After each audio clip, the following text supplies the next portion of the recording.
We are now live on YouTube. And it is now approximately 7:30. So at this time I'll call the City Council virtual meeting to order for October the 6th, 2020. If you would please stand for the, well, if we can do the Pledge of Allegiance. And I'm going to ask Mr. Emile Bazet to lead us in the Pledge of Allegiance. So let's please stand and do the pledge. I pledge allegiance to the flag flag of of the United States of States of America, and to the republic for which it stands, one nation, under God, indivisible, and justice for all. And Vinny, if you could do the prayer, Mr. DiGiulio.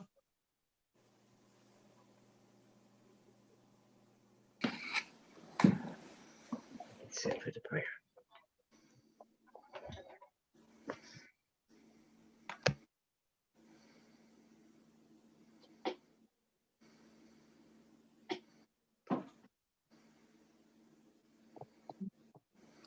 Mr. Councilman DiGiulio for the prayer.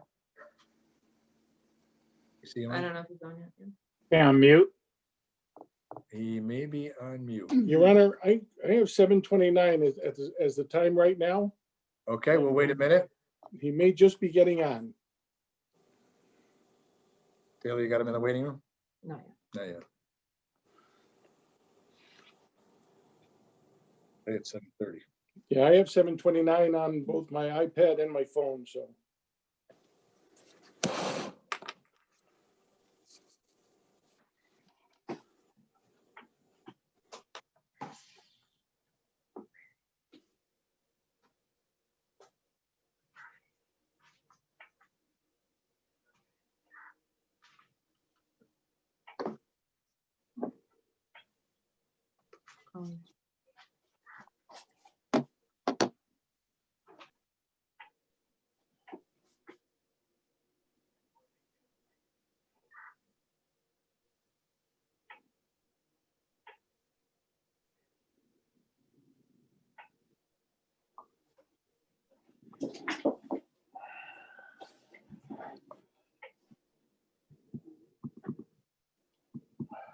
Mayor, I just talked to him. He's signing on right now.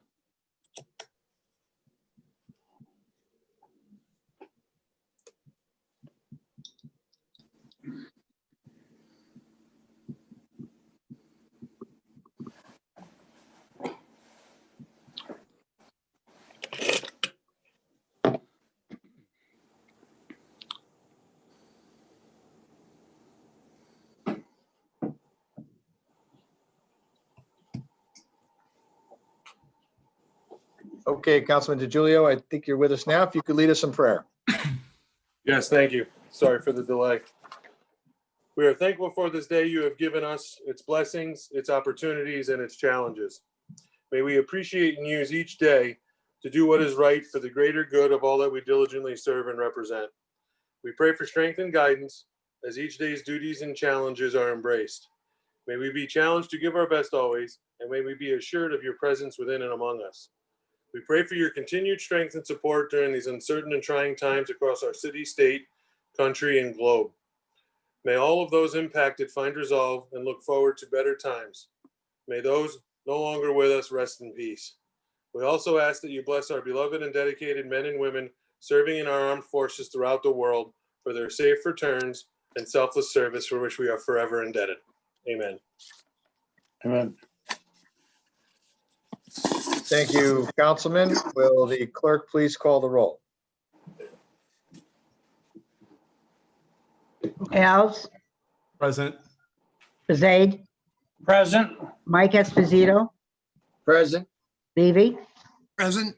Salvatore, Present. Stanley, Here. Haversack, Here. Fox, Present. Piola, John Priola. I see him. He's muted. Yeah, Here. there. Here. DiGiulio, Here. Cabo, Present. Vitello, Here. Visconti, Here. Palmer, Elmer Palmer. Yeah. Knapp, Here. John Esposito. John Esposito. All right, 2. Santos, Here. Perkins.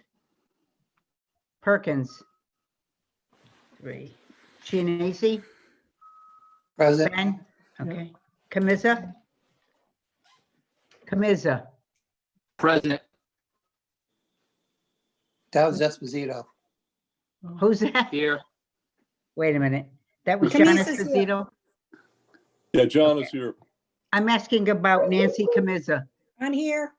Okay. Molinaro? Here. Okay, we have Palmer and Perkins missing.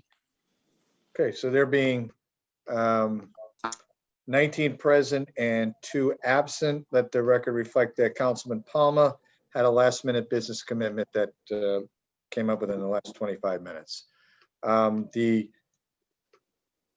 first 30 minutes are reserved for public speaking. We have a number of items on the agenda that I've drew some comments. But before we do that, I would like to just spend 1 minute remembering and reflecting on one of our city councilmen that could not answer the call tonight, and that is former city councilman Mike Calandrino. For many of you that worked with Michael, you know that he was a lot of fun. He had a great sense of humor. He enjoyed serving his city in a variety of different capacities. His last several years, he was definitely working on some health issues, but he was doing pretty well. And I think all of us were shocked to hear of his passing the other night. So with that, before we start the public speaking portion, I'd like to just take a moment of silence in honor of Councilman Michael Calandrino. Please mute your Zoom.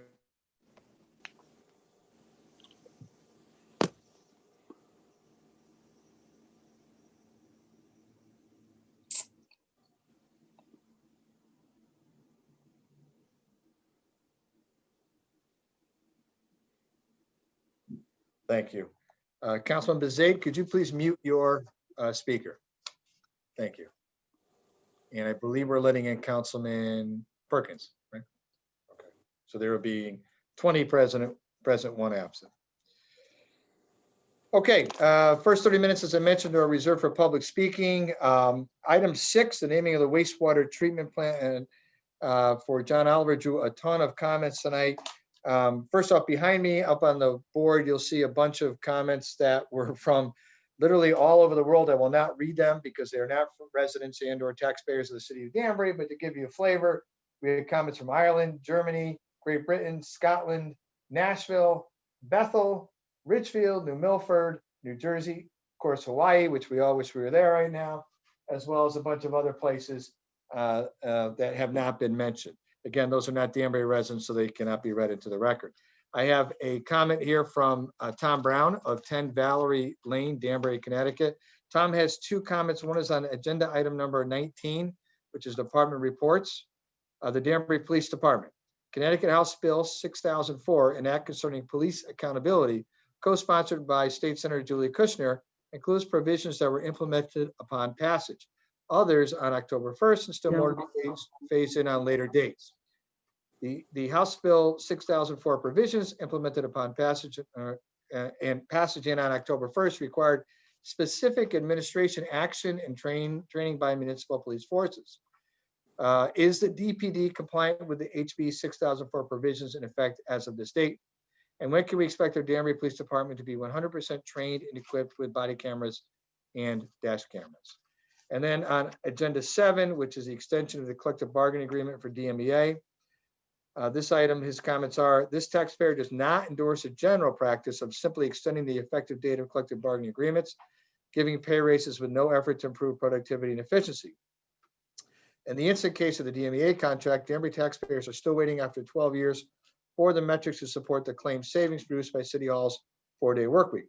The DMEA contract affects more than just City Hall offices. For the public record, can the council list all the city services and offices in addition to City Hall that are not available on Fridays? The popularity of the 4-day work week amongst DMEA covered employees is unchallenged. Before the DMEA contract is extended without modification, the popularity of the 4-day work week amongst Danbury taxpayers needs to be assessed. That's Tom Brown 10. Pending pending, here's a back page. Pending that taxpayer assessment, I urge a no vote on agenda item number 7. Okay, these are comments that we've received as it relates to item 6. Well, actually, I have one more from Peter Green. I think all of us know Peter. He's at 51 Main Street, Danbury, Connecticut. Item 6 and 18. Hopefully the wastewater treatment plant won't be the second home of the comedian John Oliver, or better yet, we can name him honorary wastewater treatment plant inspector. Just a thought, nothing against people on Kevin Drive, but as I stated last month, when the water department adds homes to the water system, I believe the city can't say we're going to take you offline because of a drought, which we are still in now, without the users threatening to cause court action. And how much more water will the new wastewater treatment plant use versus the old plant? Maybe John Oliver might get tired of hauling water to the plant to make up the difference. Mask up, better safe than sorry. Okay, mask up, meaning wearing masks. Good health to all, Peter D. Green. So thank you, Peter. We appreciate your thoughts. Okay, this next comment is from Erica De Silva. Erica resides in Danbury. Her mailing address is P.O. Box 2775. She says, and I quote, I approve the naming of the sewage, this is item 6. I approve the naming of the sewage plant to the John Oliver Memorial Sewer Plant. Thank you, Erica. The next comment is from Paul Roscoe. Paul resides at 48 East Hastetown Road. Dear members of the City Council, Councilor Taylor and Mark, yes to below. What he's referring to is if you like the idea of naming the Danbury wastewater treatment plant after John Oliver, in exchange for $100,000 in donations for our food pantries, teacher supplies, and ALS, show your support by writing to Taylor at t.o'brien@danbury.ct.gov. Let's help feed our families for the holidays. Email should start by saying, dear members of the City Council. Sent from Paul. Next one is item 6, John Oliver Memorial Sewer Plant, from Richard De Silva. Good evening, Taylor. I support the naming of the treatment plant and members of the City Council to the John Oliver Memorial Sewer Plant. 2 thumbs up, excellent holiday fun, cheers. And he resides at 37 East Pembroke Road. Next email is from Maura Newell Wan. It says, dear members of the City Council, this is in respect to item 6, the naming of the wastewater treatment plant. This letter is to offer our enthusiastic support of the John Oliver Sewage Treatment Plant. Rarely does government get the chance to be fun or funny, and this comedian's generous donation to our many local organizations certainly warrants a naming rights. Additionally, I've heard from more than one out-of-state friend who plans to visit Danbury to take a selfie at the plant's new sign. This plant can be a tourism driver that supports local businesses when folks stop for lunch or coffee, shopping, and gas. Please support this wonderful, light, and fun idea. Thank you, Maura Newell-Wan, 66 Deer Hill Avenue, Danbury, Connecticut. This next comment is from Randy Thomas. Randy resides at 6 Lawrence Avenue. Dear members of City Council, I see that the City of Danbury will receive over $100,000 in donations simply by naming the wastewater treatment plant after John Oliver. If that's all that's needed to get an influx of cash like that, please don't politicize it or overthink it somehow. Rename the plant and get the money. Please be sure that you don't find any other uses for this money other than the charities listed on Mayor Boughton's Facebook page, and they are food pantries, teacher supplies, and ALS. Thanks in advance for your time, Mr. Randy Thoms. And again, he's at 6 Lawrence Avenue. This next one is from Annie Sakar. She resides at 61 Southern Boulevard, Danbury, Connecticut. Good afternoon, sir, and members of City Council. My name is Annie Ruda Sakar. I currently reside at 61 Southern Boulevard, Danbury, Connecticut, 06810. I hope you consider this donation. I think this will fortify our community as a progressive, forward-thinking, open-minded city. I was not born in Danbury, Connecticut. However, I consider it my hometown as I've lived here most of my adult life. I think this donation could greatly help the people in need. But Thanksgiving around the corner would be a very kind gesture for the citizens that need it the most, especially with the current events that have caused the citizens' family to go into a depressed state. I believe this will bring our community together. I truly hope you consider this. Have a wonderful day. Semper Fidelis, Andy Sakar, must be a Marine. This next comment is from Dorothy Montez de Oca. She resides at 47 Dana Road, Danbury, Connecticut. And Dorothy says, dear members of the City Council, please support the renaming of the Danbury Waste Treatment Plant to be named after John Oliver. I vote yes. Thank you, Dorothy. This next one is from Tyler Munzenmeyer. He's at 42 Boulevard Drive. Tyler says, dear members of the city council, we need to deliver and rename the sewage treatment plant after John Oliver. John Oliver has already delivered on his end of the deal. It's time for us to deliver on our side of the deal. And that's from Tyler. This next one is from Charlie at 613 Elmer Drive. Charlie's last name here. Oh, it's Charlie says, it's definitely time to make John Oliver pay up. It's a fitting tribute to him. He resides at 13 Elmar Drive. This next one is from Melinda Wilkins. Melinda resides at 5 Mountain Laurel Lane. She says, clearly the name of the sewer plant should be named after John Oliver. Please make it happen. This next one is from Mary Comstock. Mary resides at 25 Ledgemere Drive. Dear members of City Council, please rename the sewer plant, accept the donations. Thank you for all of your hard work. It is appreciated. This next one is from Nicole Myers. She lives at 68 Moorland Drive, Danbury, Connecticut. Dear members of the City Council, I love the idea of the Danbury wastewater treatment plant being named after John Oliver in exchange for over $100,000 in donations for our food pantries, teacher supplies, and ALS. This is great. Let's help feed our families for the holidays and make 2020 just a little bit brighter. This next one is from Mike Kalsny. Mike resides at 66A Judith Drive in Danbury. He says, Taylor, you and the mayor and the city council have done an amazing job responding to the merciless attack on Danbury by the dreaded John Oliver. The resulting coverage has put Danbury on the map, and the donations to our teachers and charities during this time is critical. I live at 66A Judith Drive in Danbury. I've been a proud Danbury resident for the majority of my life. Sincerely, Mike Kalsny. This next one is from Zeus Segara. Zeus resides at 10 Scuppel Road, Unit B12, Danbury, Connecticut. Hello, my name is Zeus Segara. Members of the City Council, for agenda item 6, I'm in support of this item. To give away an opportunity for such funds for no real good reason makes no sense to me. We should grow up and accept the name change. Please vote yes on this matter.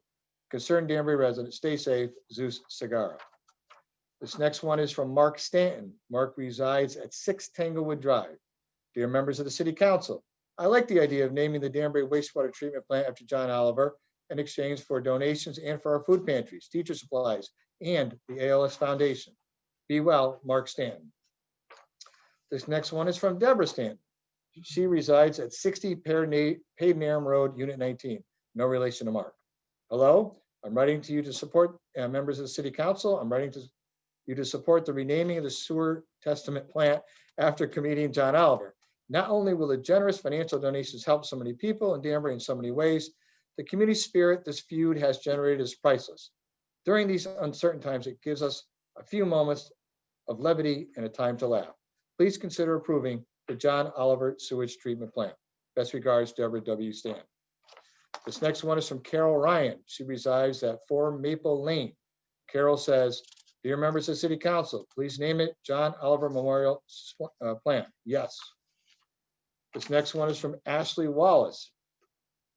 Ashley resides at 50 Sawmill Road, unit number 4109. She says, as a Danbury Public School teacher, resident of Danbury, and a John Oliver fan, please allow the sewage plant to be renamed. Thanks so much, the Carl Wallace family. This next one is from Heather Falls. Heather resides at 2 President Street. Heather says, dear members of the City Council, as a Danbury resident, I think it would be a great idea to rename the sewer treatment plant after John Oliver. I love how the mayor has been bringing lightheartedness to the community in these uncertain times. And also the biggest reason I'm a supporter of this is the charities that will be benefiting because of this.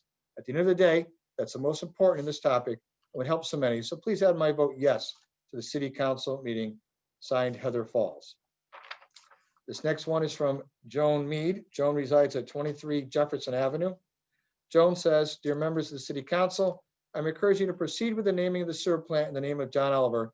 The money that will be forthcoming will aid our food pantries and the ALS. I'm also hoping that the others will additionally commit funds for those in need of our city. Signed, Joan S. Mead. This next one is from Shannon Robinson. Shannon lives at 136 Pembroke Road, unit number 34. Dear members of the City Council, I think naming the waste treatment plant after John Oliver for donations towards our areas of need is the best idea ever. What an easy way to help our needy. You have our full support in this endeavor. Thank you. Signed, Shannon Robinson. This next one is from Ricardo Cardinal. Ricardo resides at 68 Virginia Avenue, Unit 26. Dear members of the City Council, I fully support renaming the sewer plant after John Oliver.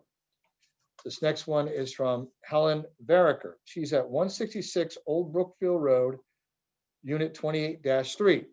Dear members of the City Council, please rename the plant after John Oliver. Get the money for our state. This is a no-brainer, I think. Thank you for your time, Helena Veriker. Next one is from Sandra Montero. She resides at 5 Grove Street. Dear members of the City Council, I support naming the wastewater treatment plant after John Oliver. Thank you, Sandra Montero. This next one is from Paul Roscoe.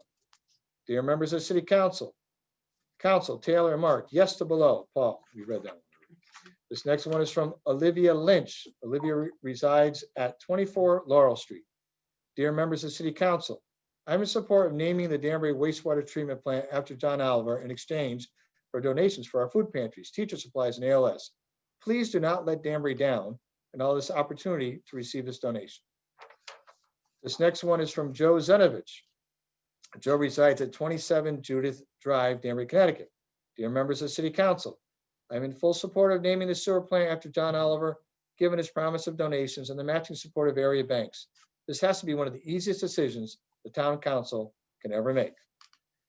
Dear members, this one is from Russell Benjamin. Russell resides at 403 Avalon Lake Road, Danbury, Connecticut. Russ says, dear members of the City Council, you can do it. Thank you, Russell.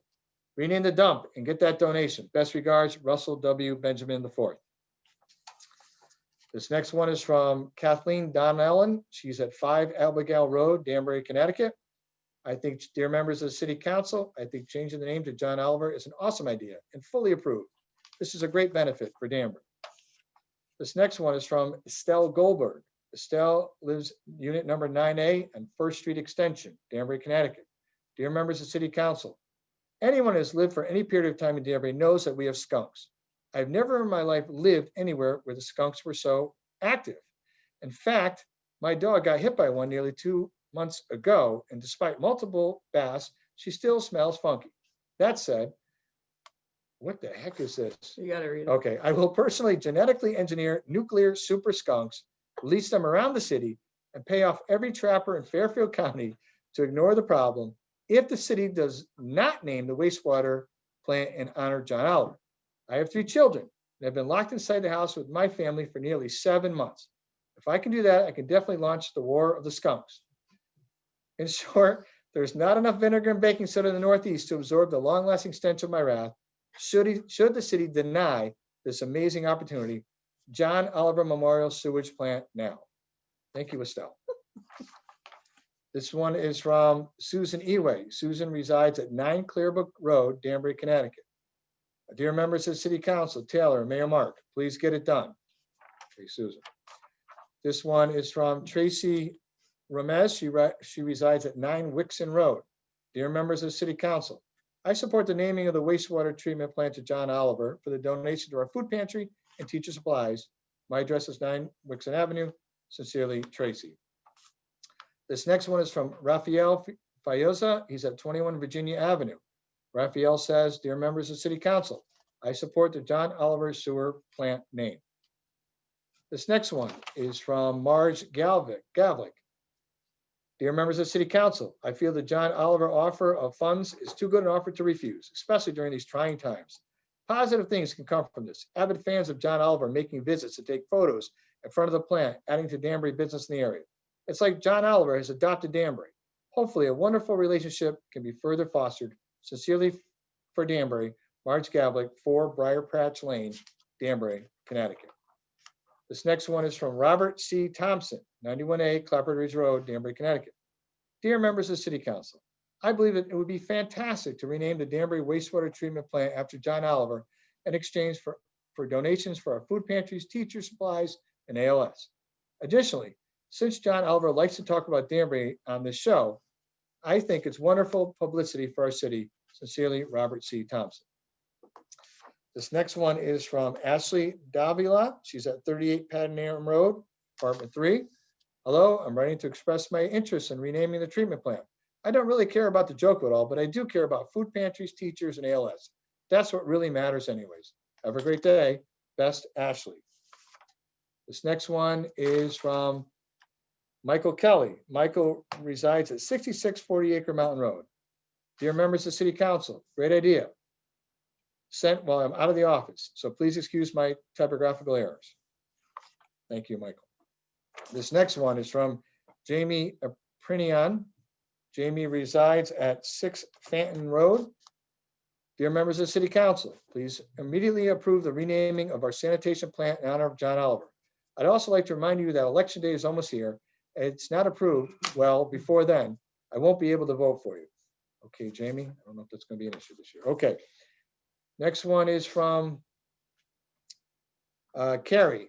Carrie Lipham says, dear members of City Council, I should like to state my unwavering support for renaming the sewer treatment plant to the John Oliver Memorial Treatment Plant. Thank you so much for donating to our local food banks. Carrie Lipham, and she resides at Robin Hood Road. Next one is from Maureen Raftery. Maureen says, dear member of the City Council, we support the renaming of the sewer plant to the John Oliver Sewer Treatment Plant. Maureen Raftery, Bob Press, 6 Pleasant View Drive, Danbury, Connecticut. This next one is from Robert Pearson. Dear members of City Council, I support naming the sewer plant in honor of John Oliver, Robert Pearson, 14 Harvard Road, Danbury, Connecticut. This next one is from Marjorie M. Walker. Dear members of City Council, please, dear council, go ahead and rename the sewer plant after John Oliver. Feed people, help people, and smile a bit too. Danbury is a special place. Why wouldn't we do this? Marjorie M. Walker, 48 Oak Ridge Gate. This next one is from Linda Van Valkenburg. Dear members of City Council, hey Taylor and Mayor Mark, Laura Burkhart's mom here. I don't know who Lauren That's is, my but problem. okay. I support renaming the Stinky plant after Stinky John Oliver. You've got the best job in Danbury. I love Mayor Mark. Well, thank you, Linda. Give my best to Ellie too. Hugs and kisses. Stay safe and healthy. She resides at White Oak Drive, Danbury, Connecticut. This next one is from Robert Dragonetti, 64 Stetson Place. Dear members of the City Council, I'd like to see the sewer plant named after John Oliver. I think it's a good thing for the city of Danbury. Please pass this on. Thank you. This next one is from Christy Langston. Christy resides at 20 Linden Crest Drive. Dear members of City Council, wanting to voice our opinions, my husband Chris Langston and I are 100% in support of renaming the sewage plant after John Oliver. There's literally no downside here. Let's get that influx of cash to our town's most deserving people and use a sign last week tonight is already made. Much appreciated for you to represent our interests. Signed, Christy Langston. Next one is from Robert. We're getting close to the end here, guys. Robert Lodrini. To whom it may concern and members of City Council, please vote in favor of renaming the sewer plant the John Oliver Memorial Sewer Plant. In these difficult times, the city of Danbury can do good for a lot of people through Mr. Oliver's donations, as well as local corporate generosity. Plus, as we enter the recovery phase from this COVID epidemic, the national publicity will put Danbury in the national spotlight for good reason. Let's get people talking more about what a great city Danbury is. Keep Danbury in the national spotlight. Again, for good, lighthearted reasons. And let's feed those in need. Sincerely, Robert Lodrini, 27 Crow's Nest Lane, unit number 110. Next one is from Lorraine Sautner. She's in 20 East Pembroke Road, unit number 64. Dear members of City Council, I support the naming of the Danbury Wastewater Treatment Plant after John Oliver in exchange for donations for Danbury food pantries, teacher supplies, and ALS. Thank you. Sincerely, Lorraine Sautner, 20 East Pembroke Road, unit 64. The next one is from Rachel Bixby. Dear members of City Council, I support renaming the Danbury Sewer Plant to the John Oliver Memorial Sewer Plant. This became a great way for us to receive donations. Thank you, Rachel Bixby, 166 Old Brookfield Road, Unit 27-3. This next one is from Sandy Belush. Dear members of the City Council, we want to name the sewer plant after John Oliver. Sincerely, Sandra Belush, Alan Belush, 31A, Bomforth Avenue, Danbury, Connecticut. Next one is from Ashley Heimbuscher. Ashley says, dear members of City Council, we are in support of the John Oliver sewage plant renaming. The Heimbuscher family, James, Linda, and Ashley, 2 Wood Street, Danbury, Connecticut. The next one is from Michael Thompson. Dear members of City Council, my name is Michael Thompson, residing at 10 Pearl Street, number 2. I'm emailing regarding item number 6, naming of the wastewater treatment plant. Vote yes. It's tons of money for, vote yes. It's tons of money for charity and national attention. It's a no-brainer. Don't Danbury this up. Thank you, Michael Thompson. Next one is from Dawn Torres. She's at 11 Jams Drive, Danbury, Connecticut. Dawn says, "Dear members of the City Council, please vote to rename our sewer plant after John Oliver. It's a win-win situation for the city of Danbury. Mr. Oliver will be paying for the sign, and the donations for the city go to food pantries, teacher supplies, and ALS. It will be a tremendous help during these trying times of the pandemic. Not to mention, it will give the city of Danbury another tourist attraction. Thank you, Dawn Torres." This next one is from Richard Gunther. Richard resides at 48 Winding Ridge Way, Danbury, Connecticut. "Dear members of the City Council, as a resident of Danbury, I support the naming of the wastewater treatment plant for John Oliver in exchange for donations to many Danbury charities." Signed, Richard Gunther. Next one is from Tree and Win. Tree resides at 2 Dogwood Drive. "Dear members of City Council and Mrs. O'Brien, my name is Tree and Win, resident of 2 Dogwood Drive. My family and I are fully supporting the idea to rename the sewer plant to John Oliver. I think this idea will help put Danbury on the map and bring more interest to our city." This next one is from Christina Casey. Christina says, "Dear members of City Council, I fully support the renaming of the Danbury wastewater treatment plant after John Oliver in exchange for donations to our food pantries, teacher supplies, and ALS. Let's support our community and the generous donation for John Oliver." And she resides at 12 Hawley Terrace, Danbury, Connecticut. This next one is from Robert Healy. Robert says, "Dear members of City Council, please add me as a large yes to renaming the plant. It is awesome to get this kind of money for charity. And for those who don't like the idea, I say that if they want to keep it the way it is, they should offer to make a larger donation or shut up. Thanks again for all that you and the mayor do. This has been a real upbeat event and a very downbeat time." He resides at 7 Coach Hill Drive. This next one is from Diana Bergmeyer. She says, "I support naming the Danbury wastewater treatment plant after John Oliver in exchange for donations and supplies for our food pantries, teacher supplies, and ALS. Kindest regards, Diana Mejias Bergmeyer." She's a licensed clinical psychologist and she resides at 17 Judith Drive.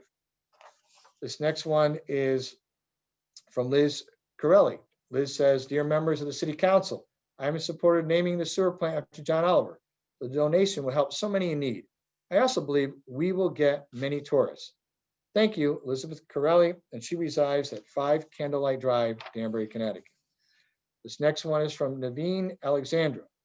"Dear members of the City Council, I, as a member of the Danbury community, implore you to rename the sewage plant after John Oliver. Our families need the money and the food that would come from this, as well as the good it would do for Connecticut as a whole.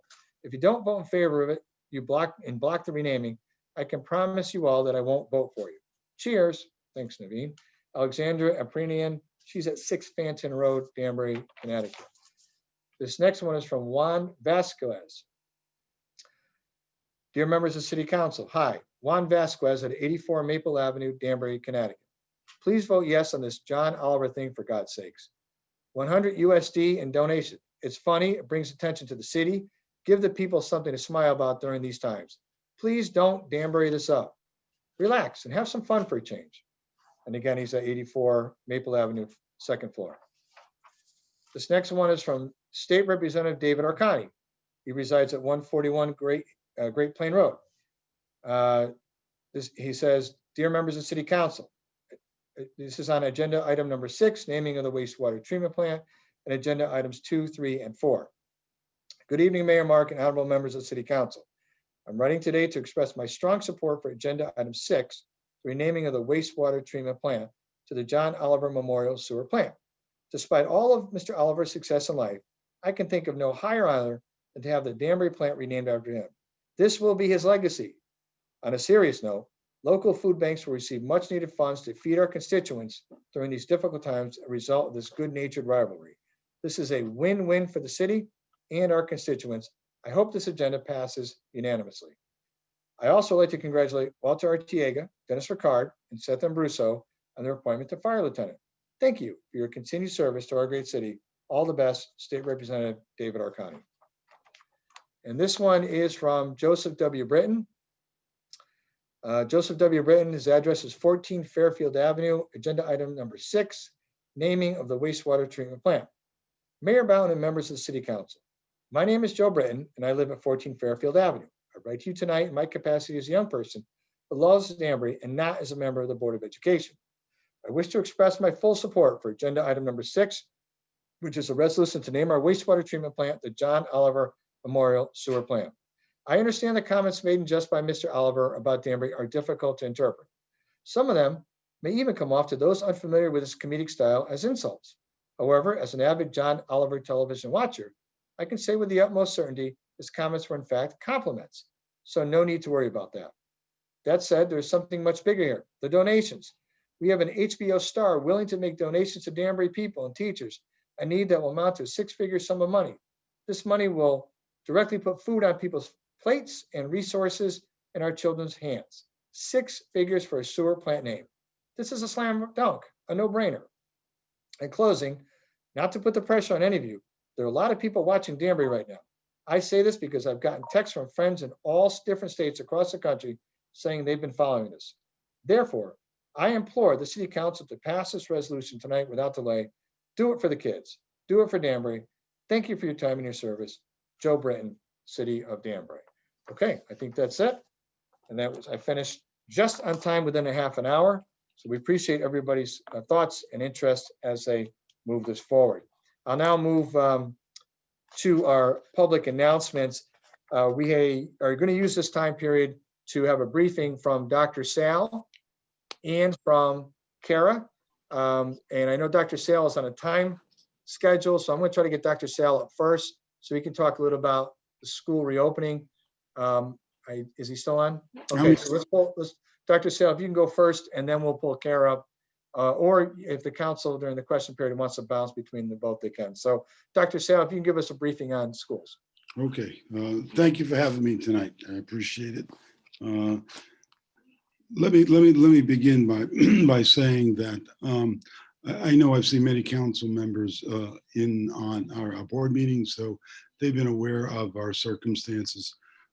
When the virus hit last year, we were in a position technologically not a very good position, let me say it that way, but we had to make do with what we had, and we were able to fund much of our technology work from a grant that was given to us and a lease that was given to us and approved by the City Council that we were able to repivot. So I thank all of you for doing that straight up now.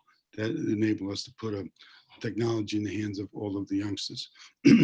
Those of you who have realized, I think, the hard work of our teachers in terms of their accomplishments academically. We've had most recently South Street School being named a Blue Ribbon School. Morris Street was a Blue Ribbon School. We've had 8 and 9 schools of distinction. Tremendous work from our teachers, our administrators, and the performance of our kids. So this pandemic has really put something in front of us that I believe our goal is to continue that type of education for the youngsters. And we've been challenged. We've been challenged. Through the spring, we had no alternative but to remain in distance learning. But as you all know, we were given a directive by the governor pretty late to return to in-person attendance for all students for school, which was going to be quite the challenge for us. All of you know and appreciate too the referendums and support that you've given us over the years for expansion. We're growing again, but the facilities are crowded again. And we were very concerned about bringing all students back and do all of the mitigations that was required, particularly about the space, social distancing. With that, we petitioned in support of many of you there, and also of the delegation to Hartford by the Danbury delegation, persuaded the governor to permit us. And we were probably the only ones given this permission. New Haven received it for a different reason, to go to what we call the hybrid model. All the hybrid model meant was that we were going to take our student enrollment, which is roughly around 12,000, cut it in half, and therefore we would be able to bring youngsters in a reasonable fashion, possibly not achieving the 6 feet, but to have the mitigation of about 3.5 feet, 4 feet with masks we were going to be able to do it. But even with that, we were trying to make other adjustments. We had hired an engineer. That engineer went through all of the buildings, looked at our needs, created some models and prototypes to do this.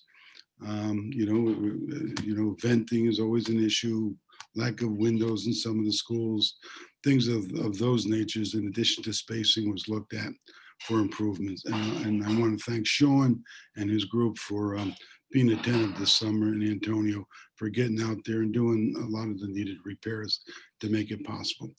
Corollary to that, we began looking at our data, as you all know. Danbury, you've been reading the paper, I know, since the peak, we peaked about August 21st with the virus. In fact, the state of Connecticut creates 3 divisions. They call it a low, moderate, and high. A low simply means if you have less than 10K new cases per 100,000 population, they fully expect you to be in-person learning 5 days a week. There's the moderate, which is between less than 25, but more to 10 to 25 of 100,000. They would expect us to be in what they call the hybrid model. And then the high was where Danbury was, which is the red. We had around 25 new cases per 100,000, along with other mitigating circumstances in terms of the infection rate. So with that, I requested that we move from the moderate, which was the hybrid model, because of I viewed safety. And I will say the backdrop here is that my concern about the connectivity, and particularly of our primary kids, it was a very difficult decision to engage, for the engagement issues of kids to do this. But we felt it was in the best interest of our students, safety-wise, and the faculty, along with the assistance of Kara Prunty, who's just been great, Dr. Beggs, that the city has on retainer, and Kathy O'Dowd and Dr. Fong. All of them felt that moving to the distance learning was the right thing to do for youngsters. So with that, we made the move to that. And at that time, those of you that chronicled the work that I did, I kept sending things to parents saying we would reevaluate, but we needed at least a month to do this. And I probably looked at it sometime in October. Well, we looked at it every week. No surprise to everyone. We have a weekly bulletin that comes out, that's put out by region, and we share it and study it. We began noticing the last 2 or 3 weeks, because athletics was the middle of it. You know, the controversy with football. We had to put them to the side. While we were studying all of that about whether we're going to reinstitute that, we began noticing kind of, I want to say, a peak or a plateauing somewhat. And with that, we convened a meeting 2.5 weeks ago to study it deeply. Kara dug deeply into the data, looked at it, disaggregated it, and we noticed the 0 to 14 age was very low infection rate, if no, and then 14 and 19 was the next group that also was low, but had some infection rates, but much lower than the adult population beyond that. With that, we felt cautiously that we could probably enter into the moderate level. Now, what was going on during this whole time was that the state of Connecticut permitted Danbury to offer parents an option, which was the DL, we call it DL, but they call it remote learning. With that, we started growing. We have about 3,100 students, give or take. Every day it changes a little bit. When you put the 3,000 students in the middle of the 12,000, I noticed going through every school, every grade level, every class, that in fact we could do what many of our surrounding school districts around us have been able to do, create an environment that with the hybrid, we'd have very low class sizes, that we can in fact bring our youngsters back in the hybrid fashion. When I proposed that to the medical team, they were okay with that. Now, nothing goes without risk. We all know that. But if you look at, and I have Courtney with us, we did purchase a number of things. We did do a number of things during the summer, mitigation strategies and different PPEs for students and faculty. We felt when we put all of it together and we triangulated the data, the numbers, and the input that we had financially, we were ready to bring the youngsters back. And in looking at that, we needed a few weeks to do it because it's like creating a whole new school system. Because what we had done is we left all the students with their assigned teachers. Currently, going to the hybrid model calls for a reorganization of all of the students and the teachers. We have approximately 52, 55 elementary teachers that we need to do the distance learning. That'll be on home because the state is giving them permission. And then we need probably about another 20 at the secondary level. So you have about 75 staff you have to reassign, recreate class lists, notify the parents, and set up all of that. It's going to take a while for us to do while we monitor, the infection rate as well. So I did inform the board that that this is something we should do, but we need the time. And then recently I sent a letter home to parents indicating that we would return, I believe, on the 26th, which is a Monday to following the week after Columbus Day. Originally, we contemplated a phase-in, and we felt that was probably a good technique, K-5, and then middle and high school. But because we needed this time for reorganization, by phasing it in, I felt would have pushed it out too far. Then we had holiday seasons coming up that in consultation with the medical folks, we thought we'd bring them back at the same time. So, and that's what we're doing. We're organizing now as we speak, just assigning teachers, asking for volunteers, making accommodation for those that have mitigating circumstances that cannot come in, so that we can start full blown on the 26th. We also have been talking to surrounding districts and asking them about best practices. How's it going with the buses? How's the egress? How's it, when you detect, the COVID virus, and that will happen process-wise, what do we go through? I know Kara was on a phone contact with me and with Kathy, with the state epidemiologist, looking at different options for mitigation and for contact tracing. And we've had some experience because while we've been on DL, your non-pubs have been in school. And some of them have had to leave for a few days and return. Immaculate has been the most recent. Hatters will be returning and coming in probably in about a week and a half as well. So we have some experience with all of this. I have other staff members here too, and I know there's questions, Mayor. So, but that's the thumbnail sketch of it. We spent a lot of time in training. Someone told me at the beginning of the year that, the Y superintendent this year will think about, training your teachers well, because if you get students back, it probably be for a short time. So the board permitted us to use 3 extra days at the beginning of the year for training. So I think our teachers really have a good sense of what DL is. So we're doing a considerably better job. With that said, there's still academic connectivity issues with technology throughout the city that we're trying to mitigate. But I think putting it all together, the numbers that we have, focusing on the health, well-being, and the social emotional, which is a big thing for our youngsters to re-engage, to come back. I think we have to give it a chance to come back and monitor it well, and understand there'll be some setbacks. And then when that happens, to be transparent and move diligently and evaluate the situation, and then move forward. Kathy, if you don't mind, Mayor, I have Kathy Dowd. Anything to add to that, Kathy? She's the chief for nursing. Thank you, Dr. Sal. Just to echo what Dr. Sal has said, we are prepared to come back. We have a very safe reopening plan in place, our mitigation strategies.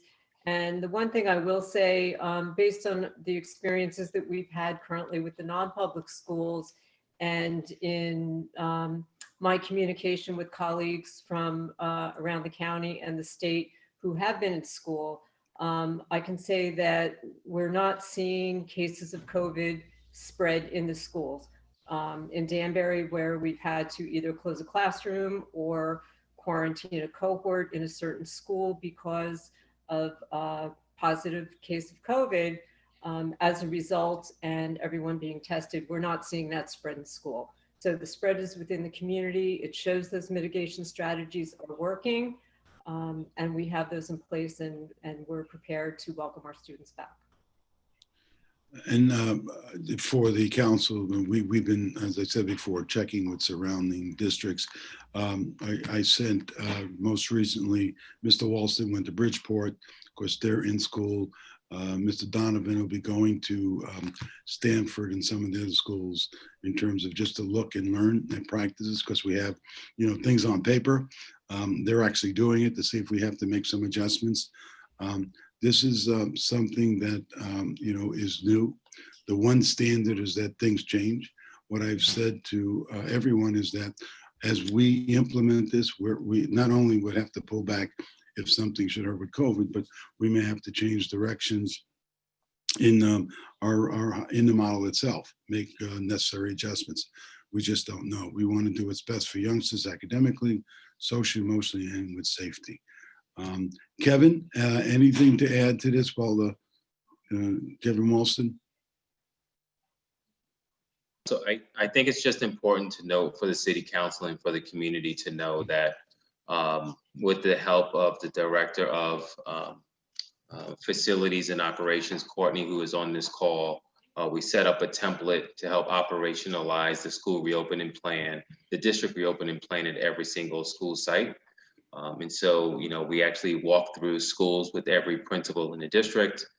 Courtney set up an amazing template for every principal to think through their reopening plan, whether it's, making sure we have mitigation strategies in place for kids to sanitize, or, protocols for washing hands or coming back from recess, or just simply entering the schools and then thinking through the process for entering in the mornings and then dismissal at the end of the day. So we feel really good given our visits to other schools and the plans that we have in place. We feel really good that our kids are going to be coming back to school in a really safe environment. Courtney, I think a question that maybe asks, the cost of something like this and how we're financing. Can you give quickly a little thumbnail about that? I think might be helpful. Can you hear me? Yes, we can. Oh, okay. We've had a really great team with Kathy O'Dowd and Assistant Superintendent Kevin Walston and the Director of Facilities, as Kevin mentioned. We've been in constant communication with our administrative team. We have spent or are projected to spend about $5 million on COVID-related mitigation strategies. So we received funding from the state through the CARES Act funding. It's called the ESSER. It's education funding of about $2.2 million. And then we recently also received additional state coronavirus relief funds of about 1.3. And we worked with the city really closely when we closed our budget last year to set up reserves as well from, really prudent actions through last year, and because we had some underspending because of the closure. And we were also fortunate enough to have the state allow us to do some grant carryovers that we could use as one-time funding. So as a result of all of that, and from some things that we purchased last year, we were able to spend about $3.7 million on online instruction and distance learning, and about a little more than $200,000 on social emotional supports. some of which will continue to be ongoing after next year because some is staffing. And we can utilize some Alliance grant funding to continue that. And we plan to spend or have spent about $750K on just sanitizer, disinfectant, and purchasing some additional custodial staff to support one staff at each school just to do frequent sanitizing of touch points. Quite frankly, we have our regular custodial staff that's going to do the nighttime disinfecting, but this is the sanitizing that happened during the day. In addition, we spent about a little more than $500,000 on facility safety, which includes, furniture where we needed furniture. So, for example, we bought science tables because the tables that we had wouldn't have allowed us to do effective distancing even with the lower number of kids that we project to be in the science class with the hybrid model and some still choosing remote learning.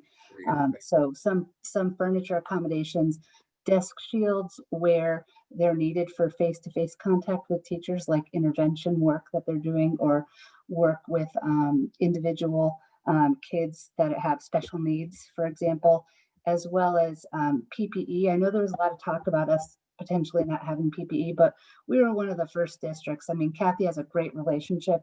We purchased about $100,000 worth of PPE, not just for staff. It's for staff if they don't have PPE or if they show up something soiled, or for students when they get on the bus, they're required to have a face shield, a face mask.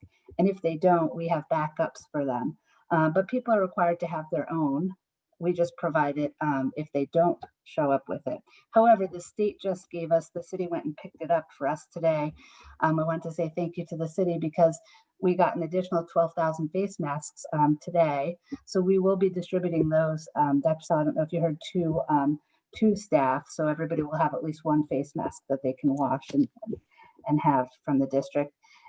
In addition, so overall, we spent about $300,000 on PPE.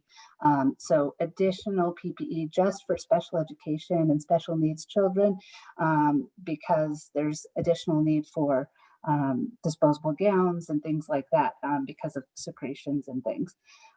In addition, we spent funding on enhanced cleaning protocol for the transportation for the buses and then student support. So we bought about $500,000 worth of items for kids to take home or have individual baggies when they do come back so that there's not sharing of materials, but these are materials that will continue to benefit the district after COVID. So I'm sorry, that was a lot, but it was about $5 million total. So again, Mark, I know you asked for a thumbnail. I mean, this is deep and it's comprehensive. And even with that, I'm sure there's gaps. And that's why we want to go out and see, did we miss something or there's some oops that we need to deal with. My concern, safety, my concern is the academics. Are we providing that? We know youngsters are somewhat behind. We need to get them in. They need to be with their teachers. And we're hoping that all those strategies and Antonio's work and Sean's work and Kara's work together, I think we're ready to bring them back. Thank you. Thank you. I will throw open the floor to Sal for any Dr. Pascarella and his team for any questions that you might have. Any questions? If you don't see anybody looking for questions. Okay, Sal, if you could just stay at the ready, Dr. Pascarella, and we'll have Kara come up and give us a briefing on where we stand with COVID numbers today and Mr. Mayor? Yeah, Mr. Perkins. I have a question. To Dr. Pascarella. Hey, Dr. Pascarella, thanks for getting back to me on that email I sent you, and I do apologize for not returning the message in a timely manner. I do have some follow-up questions that I won't ask here on the floor tonight. Many of them deal with what Courtney just touched upon. So you'll be hearing, from me in another day or so with some of those types of follow-up questions. I appreciate you getting back to me on that information, though. No problem. And thanks for those desks. Okay. They came in useful. Oh yeah. Yeah, because people, they moved away from desks. They only had these tables, so they were helpful. So thanks. You're welcome. Thank you. Great. Anybody else want to have a quick question for Dr. Pascarella?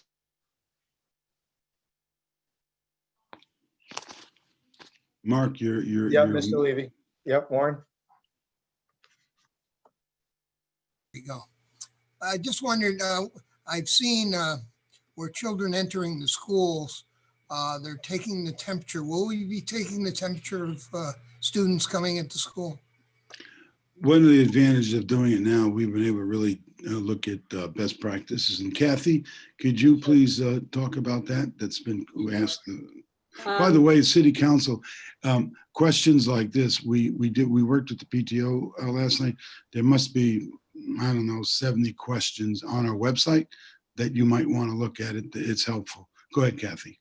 Okay, thank you, Dr. Sal.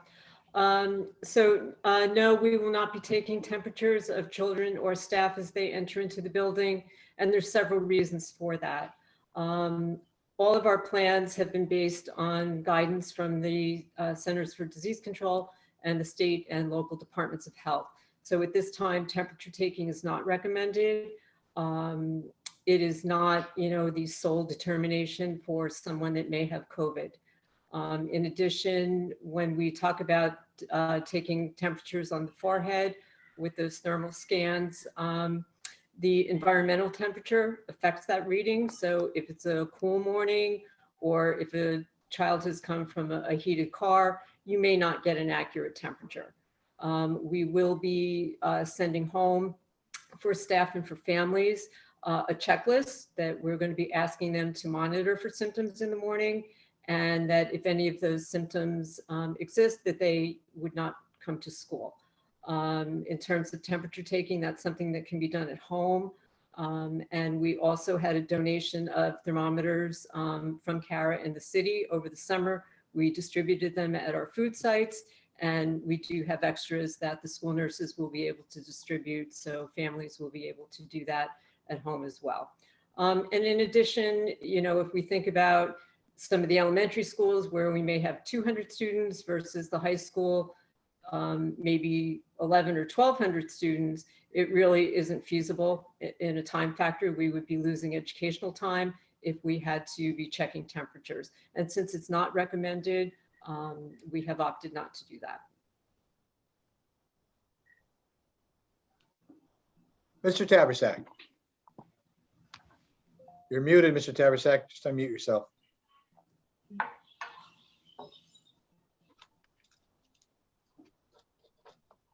Okay now? We got you, Bob. Okay.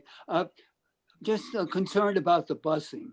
Okay, I think from what I've seen some other towns and all that. It seems that a tremendous amount of the students are being brought to school by, the parents and cars and all, and it's created maybe some traffic problems and stuff like that. And also, it seems to me that because of that, there's few students in the buses, so probably you can keep some kind of distancing. But I was wondering, are there plans for the traffic organization and stuff that is going to come out, or is there a plan to have a large percentage of students being driven to school? That's exactly what's happening in the surrounding districts. What I'm beginning to hear, Bob, I've checked with Marge, she's the one that runs our transportation. What seems to be happening as time is going on, more and more families are having their kids ride the bus, but there's still many that are driving. So Kevin, maybe you could answer that, because that's been, on the top of our list as an issue, getting in school and leaving. Yes. Go ahead. Yeah, thanks, Dr. Sal. So this is a legitimate concern for us when reopening schools. We recognize we recognize and acknowledge that when we do reopen schools, that a lot of our families are likely to be driving their kids to the buildings. And so part of my visit, when I went to go visit a school in the Bridgeport area, we visited a school that shares a campus with like 5 other schools. So there was considerable traffic and bus traffic coming into the building. And the principal, quite frankly, 2 principals we went to go visit, and the principals, quite frankly, made it clear to us there were certain kind of mitigating strategies that we needed to consider if we were going to be successful. And certainly one of them was, now, of course, the sites that we visited were not close to close to the streets, like buildings like Morris Street and South Street. This was a campus-like style. However, they did have a lot of cars and buses coming in. And so it was important, they shared with us that it was important that the principal and the staff was not only outside of the school building, but also out in the parking lot, helping to direct traffic. When we went to the school, we found that the principal and the staff was actually safely removing students from cars and slowly walking them into the school and handing them off to staff members. It was a very effective process.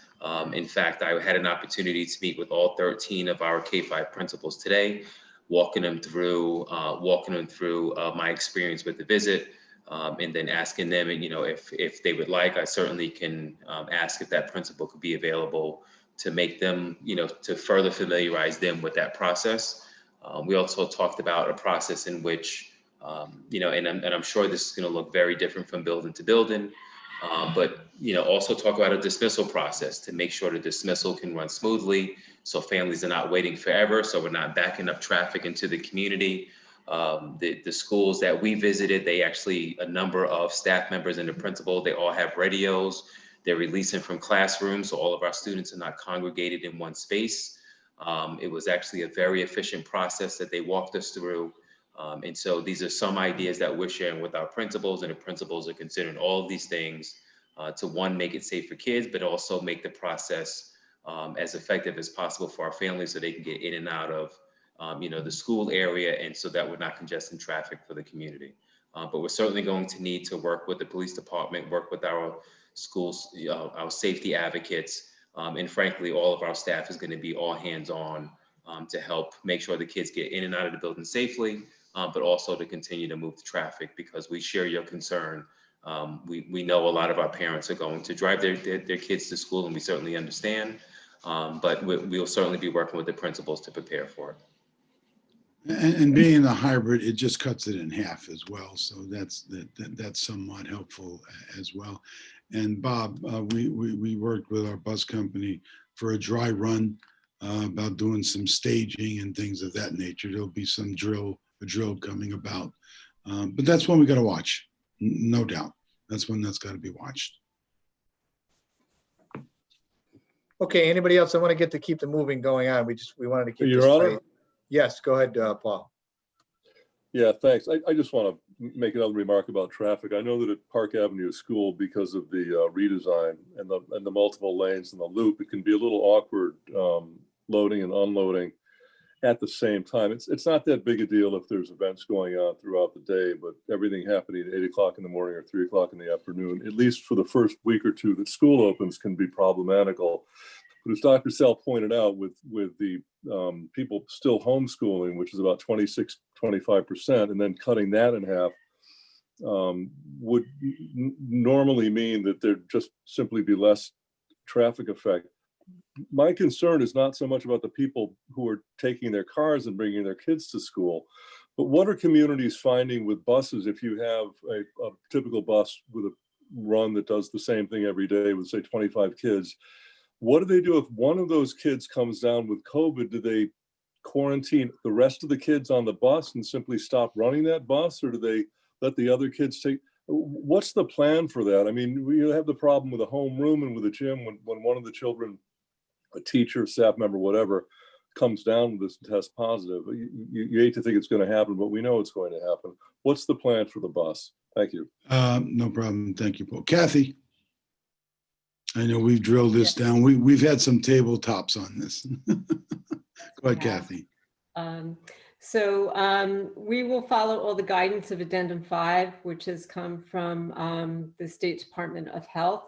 So when we have a case of COVID that's reported to us, I will immediately start contact tracing within the school.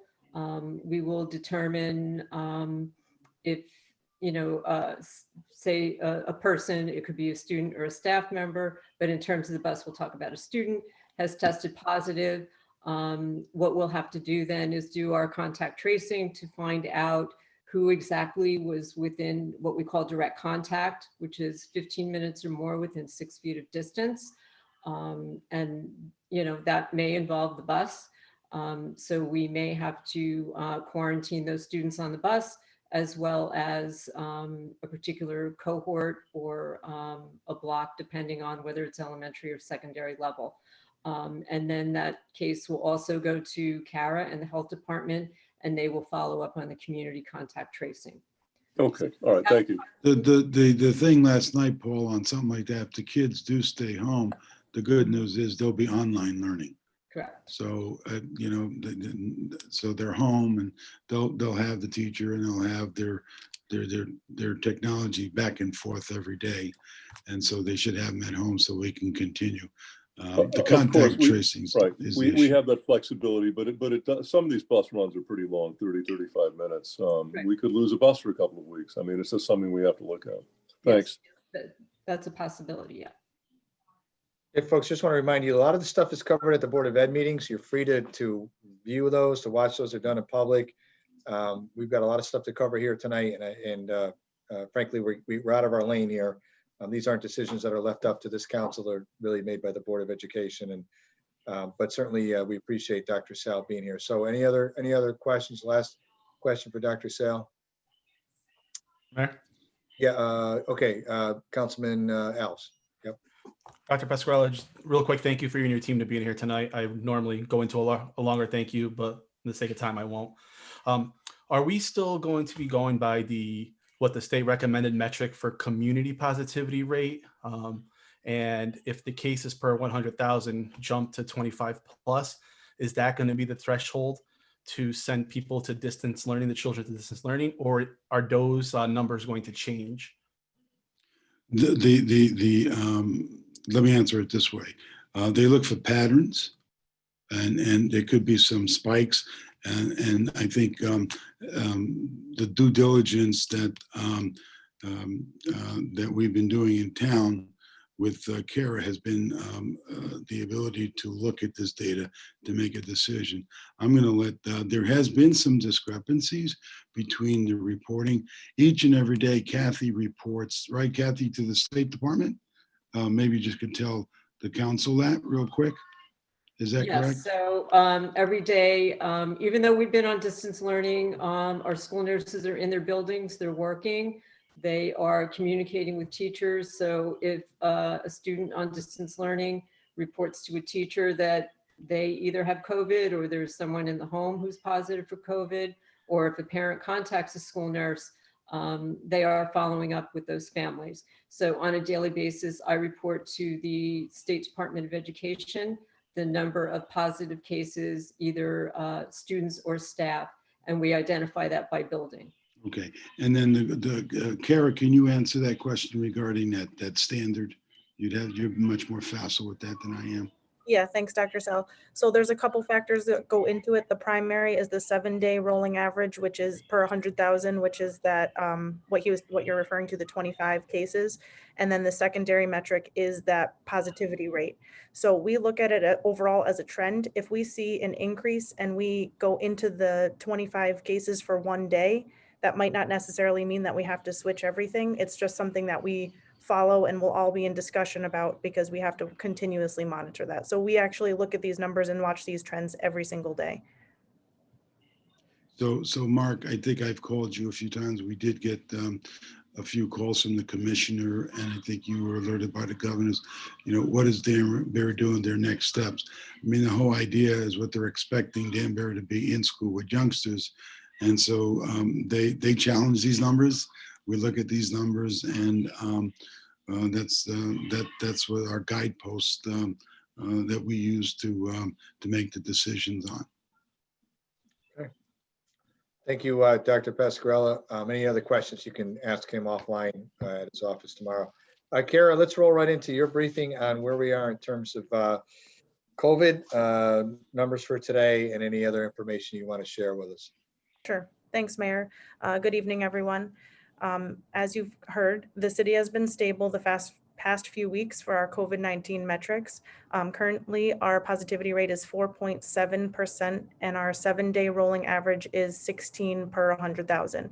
Of course, these numbers change from day to day, and we're monitoring these numbers, as I've said, very closely. Our health department is continuing to work with the 2 federally qualified health centers to host free testing events. This in addition to their daily free testing they offer. This is in addition to their daily free testing they offer at their locations. I encourage everyone to visit our website to look at the testing dates and times. Testing is a key part of our mitigation strategy. If you've been exposed to a positive case or feel you may be at risk of exposure, please get tested. As we head into flu season, now more than ever, it's critically important to get your flu shot. On September 26th, we hosted our first drive-through flu vaccination and testing event where the health department provided vaccinations and CIFIC provided testing. We're doing another vaccination testing event on October 7th at Rogers Park from 9 to 1 p.m. Thank you to Nuvance and CIFIC for partnering with us on that event. Additionally, I just want to mention that the state of Connecticut has recently announced that phase 3 will begin this Thursday, October 8th, which allows up to 75% capacity at restaurants, salons, and libraries. There are also increases in capacity to outdoor event venues, indoor performing art venues, religious services, and social recreational spaces. In Danbury, youth sports will be starting following state guidance. As you may have heard, Danbury Public Schools are going back under the hybrid model, October 26th. Also, I just want to say, please remember that with the increased openings to wear your mask, maintain social distance, it's still critical to help stop the spread. It's going to be imperative with everything opening up and heading into phase 3. Thanks. Thank you, Kara. Questions for Kara? We can always ask her in her department reports as well, but if anybody has anything that's hot on your mind, but you want to ask her right now, you can. Okay, well, certainly she'll be available in her department reports as well. So we'll move on with our meeting. I don't have any other announcements for you this evening. With that, we'll move, Mr. President, can we have the minutes, please? Thank you, Your Honor. At this time, I move that we waive the reading of the minutes as all members have copies. Copies are on file for review in the office of the legislative assistant. Second. Okay, motion's been made and seconded by Councilman Perkins. Any corrections or deletions to the minutes as presented? Seeing none, then I will try your minds on acceptance of the minutes. All those in favor, please signify by saying aye. Aye. Okay, Rory, you can give me the Aye. thumbs up. Okay, any opposed? Ayes have it, motion carries unanimously. Mr. Majority Leader, can we have the consent calendar? Thank you, Your Honor. This is the consent calendar, October 6, 2020.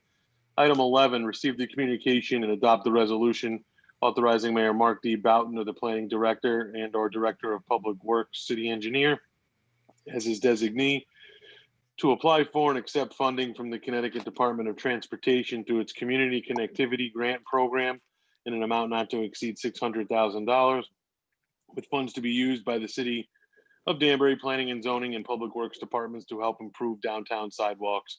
No local matches required. Item 12, receive the communication and adopt the resolution authorizing Mayor Mark D. Boughton or Cara Marie Prunty, MPA, Acting Director of Health, as his designee to apply for and accept funding from the Connecticut Department of Public Health as part of the Centers for Disease Control and Prevention, Epidemiology, and Laboratory Capacity Cooperative Agreement Grant Program in an amount not to exceed $510,143, with funds to be used by the City of Danbury Health and Human Services Department to hire staff to assist with COVID-19 related activities and emergency response. No local matches required. Item 13, receive the communication and adopt the resolution authorizing Mayor Mark D. Boughton or Cara Marie Prunty, Acting Director of Health as his designee, to apply for and accept increased funding from the Connecticut Health Foundation through its Utilizing Community Health Workers in COVID-19 Response Grant Program in an amount not to exceed $25,000, with funds to be used by the City of Danbury Health and Human Services Department to assist in mass immunization, contact tracing, and prevention and control activities from September 1st, 2020 to February 28th, 2021. No local matches required.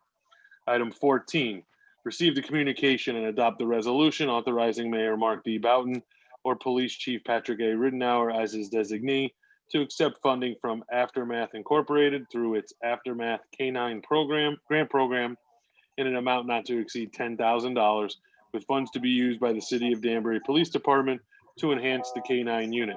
No local match is required. Item 16, receive the communication and adopt the resolution authorizing Mayor Mark B. Boughton or Chief Patrick Ridenour as his designee to apply for and accept funding from the State of Connecticut Department of Transportation through its fiscal year 2021 distracted driving high visibility enforcement program. This funding, not to exceed $60,000, will be used in the Danbury Police Department's continued efforts of distracted driving enforcement activities in October 2021 and April 2021. October 2020 and April 2021. No local match is required. Item 17, receive the communication and adopt the resolution authorizing Mayor Mark B. Boughton or Matthew Casavecchia, Emergency Management Director, as his designee to apply for and accept funding from the Connecticut Department of Emergency Services and Public Protection Division of Emergency Management and Homeland Security through its Emergency Management Performance Grant Program. This funding is not to exceed $42,623 and will be used to enhance emergency management activities.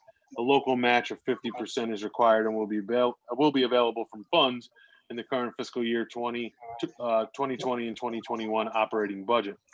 And lastly, item 18, receive the communication and approve the request for water and storm sewer time extension for number 1 and number 2 Kevin Drive, tax assessors lots numbers G05085 and G05074, as presented to the City Council at its September 1st, 2020 meeting, noting no objections and reports from the Planning Commission and City Engineer. That, Your Honor, is the consent calendar. Thank you, Mr. Majority Leader.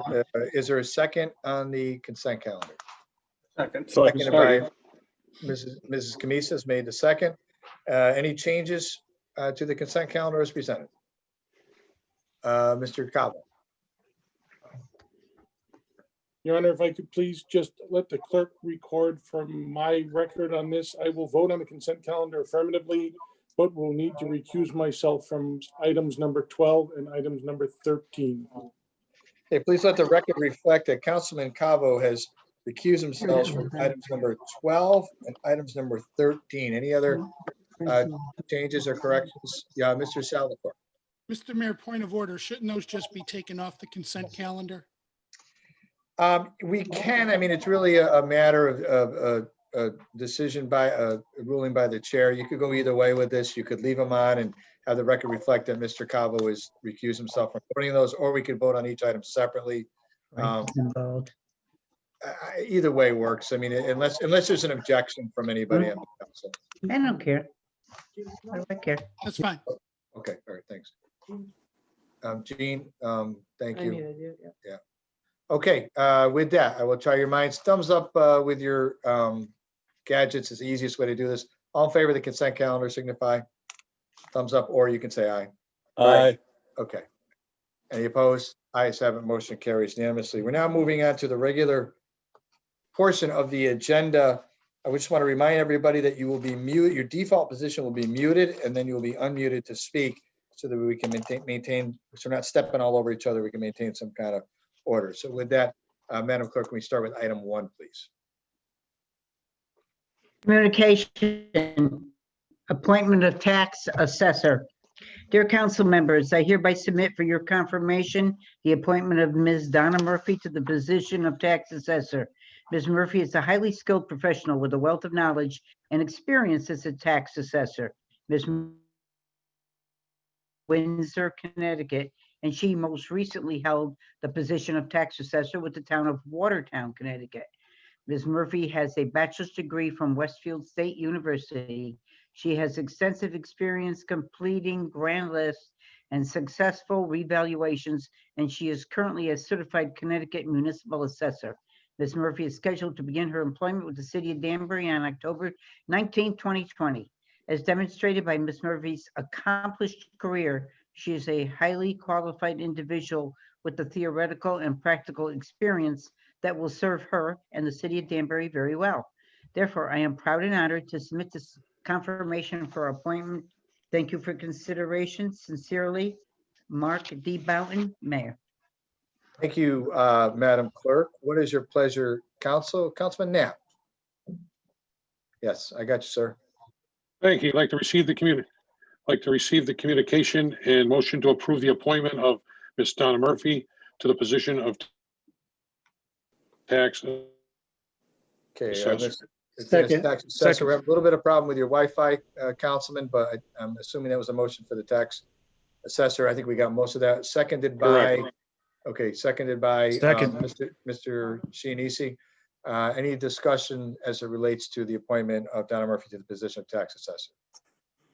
Seeing none, then I will try your minds. Thumbs up or an eye will be appropriate. All those in favor, please signify by saying aye. Aye. Thumbs up. Okay. Motion carries unanimously. Congratulations, Donna. Welcome to the team. Let's give her a round of applause. And we appreciate it. And I know that you'll be hearing from each of the council people over the course of the next several months, as we begin the business of our putting together next year's budget. So congratulations. And Donna's first day is October, middle of the month, sometime in October. I think it's the 14th or 15th. So we look forward to her joining us. Okay, Madam Clerk, we're going to go to item 2. Each of these promotions will be read separately, though, just so you know, so you read and stop for each one. I think they're on separate pages anyways, right? So, okay. So go ahead, Madam Clerk, item 2. Communication appointment, Fire Lieutenant, Mr. Walter Ortega. Dear members of the City Council, I hereby submit for your confirmation the promotional appointment of firefighter Walter Ortega to the position of Fire Lieutenant. Firefighter Ortega began his career with the Danbury Fire Department on March 6, 2003. Prior to becoming a firefighter with the City of Danbury, he served our country as a safety officer and squad leader in the United States Army 101st Airborne Division. Firefighter Ortega has demonstrated his growth and dedication to the department through the many certifications he has achieved, including, but not limited to, Fire Service Instructor, Fire Officer 1, Rescue Technician, FEMA, Juvenile Fire Setter Specialist, Aircraft Rescue and Firefighter, and Cold Water Rescue. Outside of the department, Firefighter Ortega serves his community by volunteering with charitable organizations, including spending time in homeless shelters, organizing clothing drives, and mentoring high school boys who are considering military careers. Firefighter Ortega has earned the rank of #1 on the current fire lieutenant eligibility list. I am proud and honored to submit Firefighter Walter Ortega's confirmation for the promotion to the position of Fire Lieutenant. Thank you for your consideration. Sincerely, Mark D. Boughton, Mayor. Thank you, Madam Clerk. I'd like to entertain a motion right now for Walter's Ortega's appointment. Councilman Mike Esposito. Thank you, Your Honor. I'd like to make a motion that we accept the correspondence and confirm the promotional appointment of firefighter Walter Ortega to Fire Lieutenant in the Danbury Fire Department. Second. Motion made and seconded by Councilman Frank Salvatore. Any discussion as it relates to Mr. Ortega's promotion?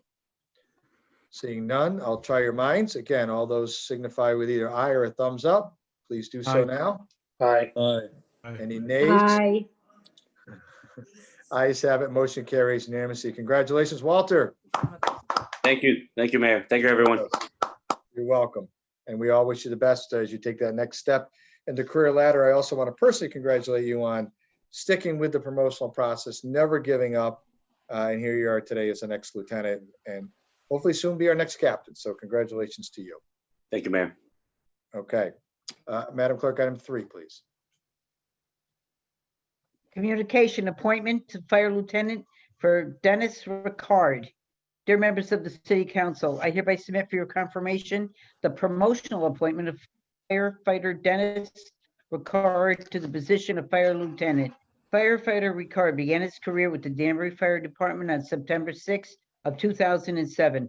He has a bachelor's degree in arson investigation for the University of New Haven, and he has achieved a multitude of certifications, including but not limited to Fire Officer 1 and 2, Fire Service Instructor, Public Safety Education Instructor, Federal Emergency Management Association National Response. Furthermore, Firefighter Ricard received 4 unit citations as an acting lieutenant for an aircraft emergency. In addition to his many accomplishments and contributions to the Danbury Fire Department, firefighter Ricard Doge and team director for Milford Youth Lacrosse.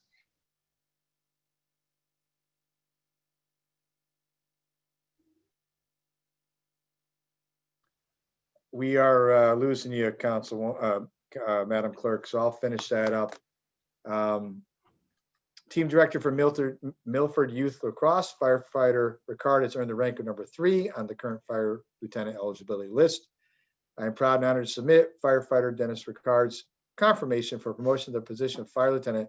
Thank you for consideration. Sincerely, Mark D. Boughton, Mayor. With that, I'll entertain a motion as it relates to Mr. Ricard's promotion. Councilwoman Stanley. Thank you, Your Honor. I would like to make a motion, receive the communication and confirm the promotional appointment of firefighter Dennis Ricard to the position of fire lieutenant. Second. Second. Seconded by Councilman Santos. Any discussion about Mr. Ricard's promotion? Any discussion? Seeing none, then I will try your minds. Please signify by saying aye or giving me a thumbs up. All in favor? Aye. All in favor? Aye. Aye. Okay, any opposed? Ayes have it, motion carries unanimously. Congratulations, DJ. Woo, give a round of applause. Thank you very much. I look forward to the opportunity. Thank you. All right, it was a great speech you give. I told him he had to give a speech and he was worrying about it all day. So good job. You did a terrific job in your interview. I think the chief and I were so impressed with you during your interview process. So we look forward to working with you and we look forward to all the great things that you've done. So keep up the good work. Thank you, Mayor. Thank you, everyone. Okay, you're welcome. Madam Clerk, let's try you again for number 4. You're cutting out on us. Yep, communication, appointment, Fire Lieutenant Seth Ambruso. Dear members of the City Council, I hereby submit for your confirmation the promotional appointment of firefighter Seth Ambruso to the position of Fire Lieutenant. Firefighter Ambruso began his career with the Danbury Fire Department on October 3rd, 2005. He has a bachelor's degree from Western Connecticut State University, and he is working toward his degree in fire technology at Naugatuck Valley Community College. Firefighter Ambruso has also obtained a multitude of fire and EMS certifications, including but not limited to fire service instructor, hazmat, rope rescue, and confined spaces. Firefighter Ambruso has demonstrated his dedication to the department by assuming leadership roles on the new recruit team and the physical fitness team. Firefighter Ambruso has earned the rank of number 4 on the current fire lieutenant eligibility list. I am proud and honored to submit firefighter Seth Ambrosis confirmation for promotion to the position of fire lieutenant. Thank you for your consideration. Sincerely, Mark D. Boughton, Mayor. Thank you, Madam Clerk. What's your pleasure? Councilman Bezade, or is it, I'm sorry, Councilwoman Camissa, you have the floor. Thank you, Your Honor. I would like to receive the communication and confirm the promotional appointment of firefighter Seth Ambruso to the position of fire lieutenant. Motion made. Is there a second? Second. Motion's been made by Councilwoman Camissa and seconded by Councilman Alves. Discussion about this promotion to lieutenant. Seeing none, then I will try your minds. Thumbs up meaning yes or an aye. Any opposed signify by saying nay or a thumbs down. Okay, ayes have it. Got it. Okay, thumbs up / ayes have it. Motion carries unanimously. Congratulations, Seth. Again, great job. Great lieutenants we're bringing forward today, and we just wish you the best in your new career on behalf of myself and the whole city of Danbury. Let's give Seth a round of applause. Love our firefighters. Okay, Madam Clerk, we're going to do item 5. Thank you very much, Council and Mayor. Good, Thank Seth. you. I was waiting for your speech. You know, when we told you have a speech ready. Sorry, I was looking for the unmute button. I'm still new on these Zooms, but thank you very much, Council and Mayor. Thank you. No problem. Absolutely outstanding. So good job. And also again, congratulations to Walter, DJ, and Seth. I look forward to working with them. Madam Clerk, we're going to do item 5, but we're going to break up these appointments. So just do a read and stop, you know. Yep. Dear council members, I hereby submit for your confirmation the appointment of the following individuals to the position of police officer. Mr. Jonathan Vasquez. Mr. Vasquez has an extensive background in customer service. He has been working for an auto dealership for the past several years. He was initially hired as a product specialist. He then became the head of the delivery prep team before becoming a parts specialist 4 years ago. His rank on the current police officer eligibility list is number 3, and he is currently attending the Connecticut Post Academy.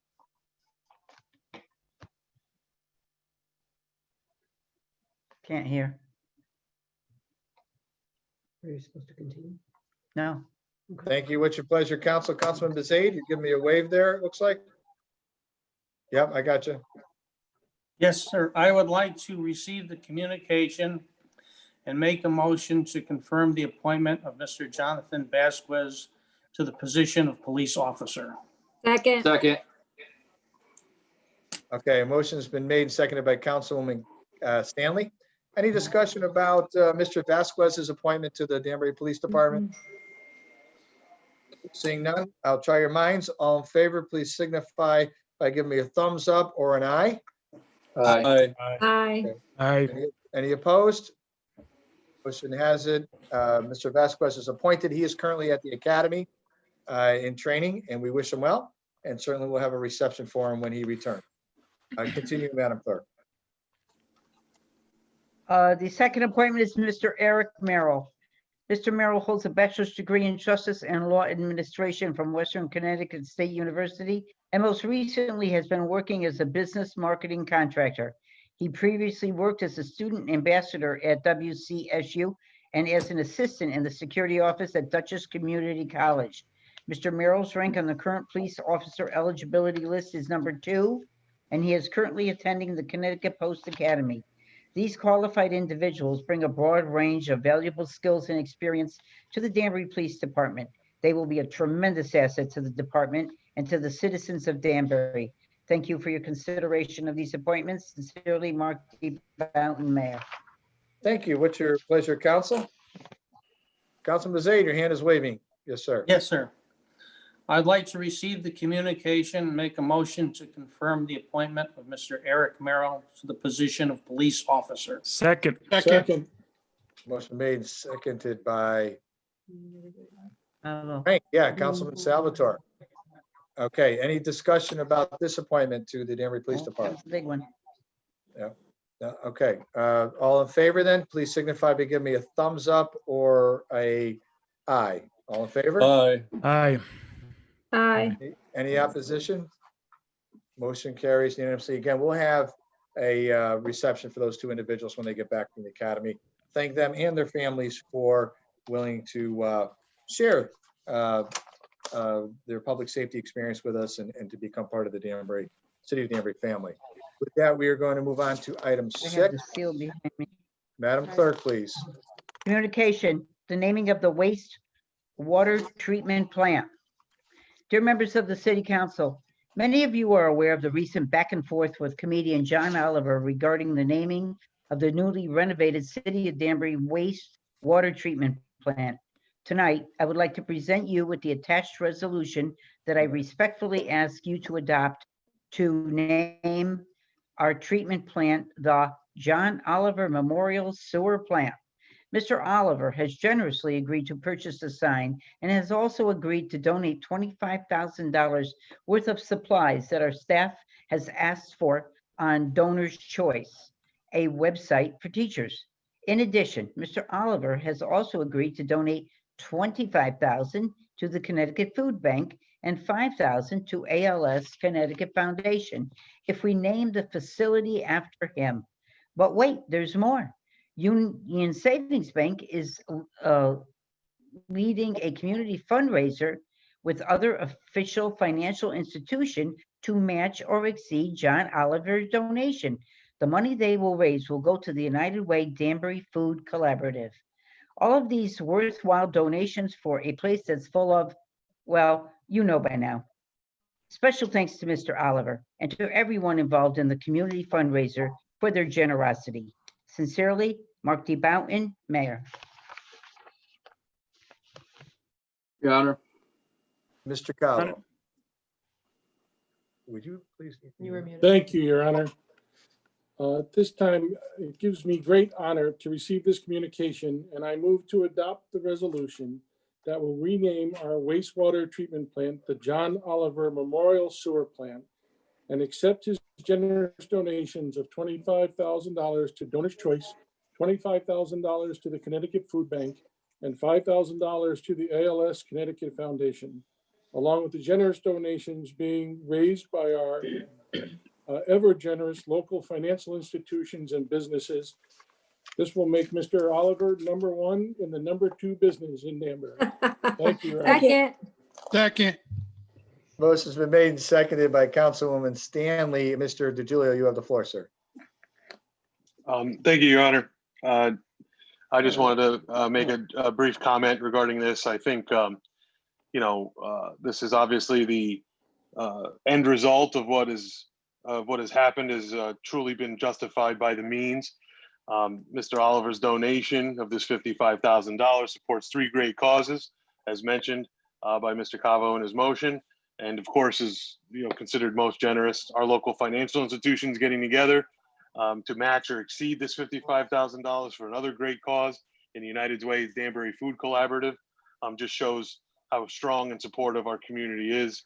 This is something easy for me to support, and I encourage fellow council members to do the same. Thank you for the opportunity to speak. Thank you, Mr. Julio. Mr. Santos, you have the floor, sir. Thank you, Mayor. Since the wastewater treatment plant is in my ward, I'd like to pledge my support for the naming of the facility as the John Oliver Memorial Sewer Plant. I think we heard by the 60+ letters that you read. I know we've received dozens and dozens more, and not to mention that there have been none in opposition to the naming of the sewer plant, that our constituents support this. And not only do they see the much needed levity in the process, but they also see the good that's coming from this, which is over $100,000 to local organizations that are in such dire needs given the pandemic that we're all having to endure. Turning this down not only makes us look foolish, but also reveals how out of touch with our constituents we may be, including the support for our teachers who, if you've heard me speak, you know that I'm for all the support we can for our schools. This donation would help with some of that. Furthermore, I think the sense of Danbury pride that this has ignited amongst our residents is a much needed boost during these dreary times. And it's good to see our community stand together for our city. Now, Mr. Oliver has got to put his money where his mouth is. And I would encourage him to come to Danbury, come right here to the 4th Ward, where I know the mayor will welcome him to this most meritorious ceremony and naming this facility after him. And I can promise him that if he comes to Danbury, Danbury is a much better place than Erdington, Birmingham. So I urge my fellow councilmen not to British this up and support the naming of this sewer plant as the John Oliver Memorial Sewer Plant. Thank you. Thank you very much. Mr. Salvatore, you have the floor, sir. Yeah, Mr. Mayor, I'll keep this brief, but I rise in support of this. I think the fact that we were elected by the citizens of Danbury and heard overwhelming support from the citizens, not only in the letters that you've read, but letters and emails that I've received since this went public. I think that we should, rise above the politics here and do what's right for the teachers, for the food banks, and the fact that you came up with more donations that will stay locally is an awesome thing. And it's a good thing for Danbury, and I rise in support of this. Thank you, Mr. Salvatore. We appreciate that. Just want to point out to the council that a resolution, I'll get you, Mr. Alice, you have the floor next. A resolution is not a permanent act by any legislative body. That resolutions can be undone, they can be changed. So this is certainly an act of the council, certainly with my support. But in the future mayors, future councils may want to change it to something else, and they certainly can do that. With that, Mr. Alves, you have the floor. Thank you. Clearly, I am in support of this, but what I wanted to do is I wanted to thank the people around last week tonight and Mr. Oliver. These times have been trying for a lot of families. A lot of us have been in the front lines in helping, organizing food drives, backpack drives. Mr. Chair, your office has, led the ways, doing things I wouldn't do. I would not dress up like, the Tiger King and do the lip singing. But I commend the, thousands, tens of thousands of dollars that has been coming into those who need. We see the United Way Alice report that says, 49% of Danbury is falling in that Alice criteria. So this is a welcome jolt. Like Councilman Santos said, it has created a sense of Danbury pride in a time where we needed that. We needed the laugh. I'm a big fan of the show, an avid watcher. I think this is benign. And thank you for clarifying the resolution. So I am in support of this. Thank you, Mr. Oliver. Thank you last week tonight. And we look forward to having the John Oliver Memorial Sewer Plant in Danbury soon. Thank you. Mr. Taversack, you had your hand up for recognition. Just make sure you unmute yourself, sir. All right, unmute yourself, Mr. Taversack. There we go. Okay now? Yes. Okay. Okay, I guess I'm missing the humor in all this, and I'm sort of an old fogey. Okay, I really believe that, the educational funding and the food banks and all are necessary, and the banks in Danbury are taking care of it, and the city council should take care of education and things of this sort. But I just, seems to me we're trivializing local government by the things, having Mr. Oliver involved in this. I personally even have a question about naming anything city municipal building or something after any person, unless there was a direct link of somebody in Danbury, like Mary Ann Anderson, with a cultural thing or something of the sort. So out of principle, I'm going to abstain on this, okay? Because I know how the people feel, and it's really been really uplifting and all. And I would hope that we would do all these things without this kind of relationship with and I would like Danbury to become no more outsider on board. It's just more than what this relationship is and so forth. So I'm going to abstain because I realize that it seems a lot of people want this and all, but I just think that there is some questioning that us people should think about when we do things like this. Okay, so I'm going to abstain, and I know that I'm going to be probably the only one, but I'm not going to vote against it because we have Danbury banks involved, which is great. That's what I believe the community should do, that food banks and so forth get community support from the people in the community and so forth, and that we don't have to go for outside. I just hope, I was wondering if there were going to be any other outsiders trying to do something like this. I don't know.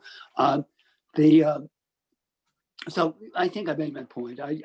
People, I'm sure, think but like I said, it just touches me a little long. I've always been a very serious person about city government or any kind of government. I guess I just have to stay in character. Absolutely. I would just remark that a resolution is a resolution. It's an act by the council. It's not a permanent act. I know you know that more than anybody, Mr. T. So yeah, I'm gonna, like I said, I'm gonna. It's a good point. It's a very good point. This isn't a permanent, there's no permanency here. And certainly, again, future councils can name it whatever they want. And that's up to them. Mr. Levy, you have the floor, sir. Yes, thank you, Your Honor. I'm not usually one that gets involved in a lot of levity, but I think if we can raise money for good causes, I don't think there's a long line of people that want their name on the side of the waste system. So therefore, I'm going to support this, and I hope it's going to raise $100,000, and I would imagine it maybe even more as time goes on. And John Oliver should know that every time I smell the plant, I'll think of him. Okay, so have a good evening, Mr. Oliver. I don't know who came up number one and number two, but that was funny. Mr.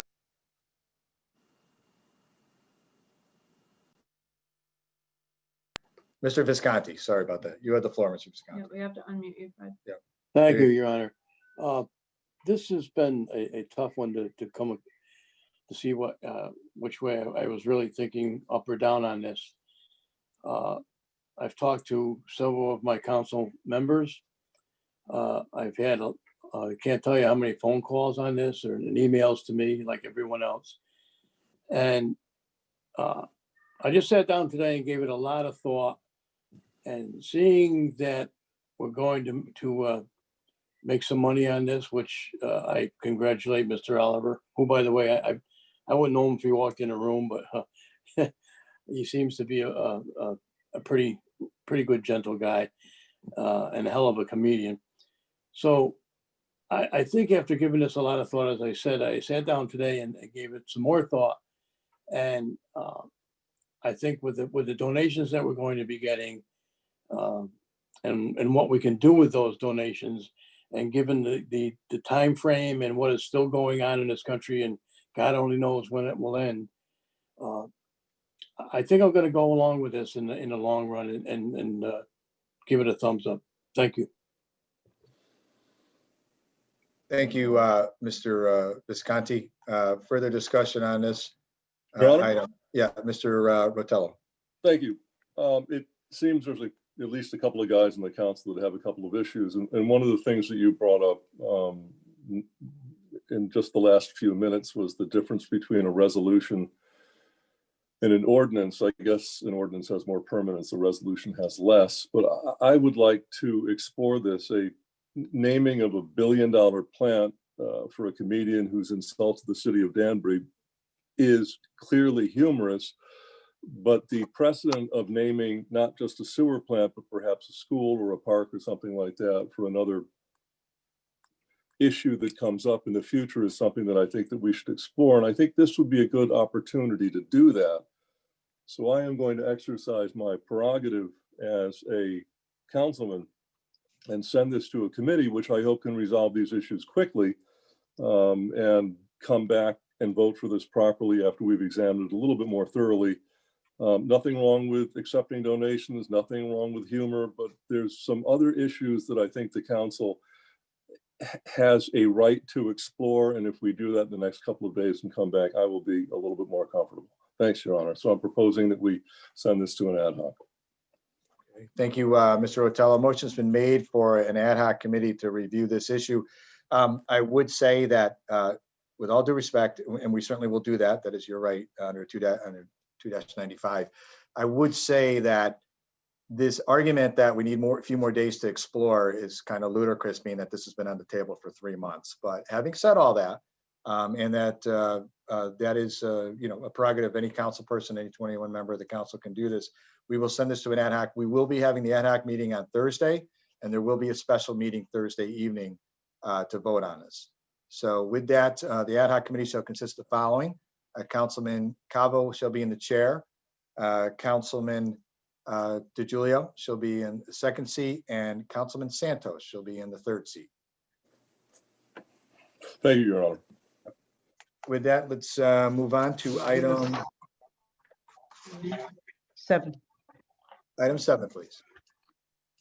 Communication, extension of collaborative collective bargaining agreement on the DMEA. Extension to members of the council from Mark Boughton.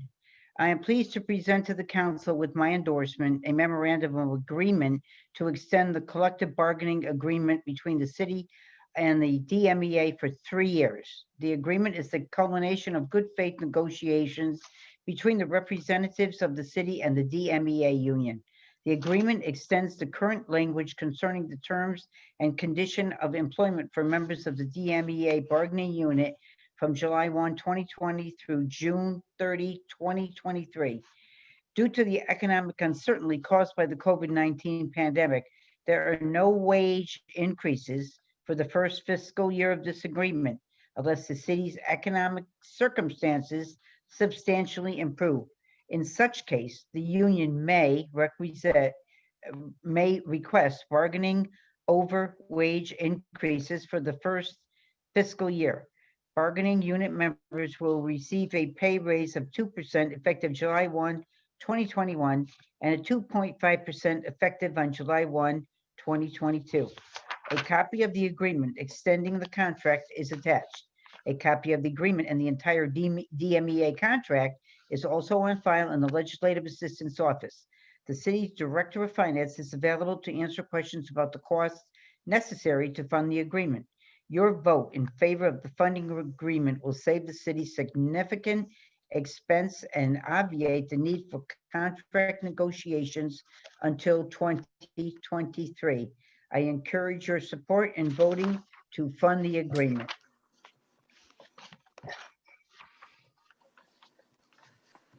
Clerk, what's your pleasure, council, on item 7? Who has their hand up? I'm having a hard time here with Mr. Cavo. My screen is kind of screwy. Yeah, it's Mr. Mayor.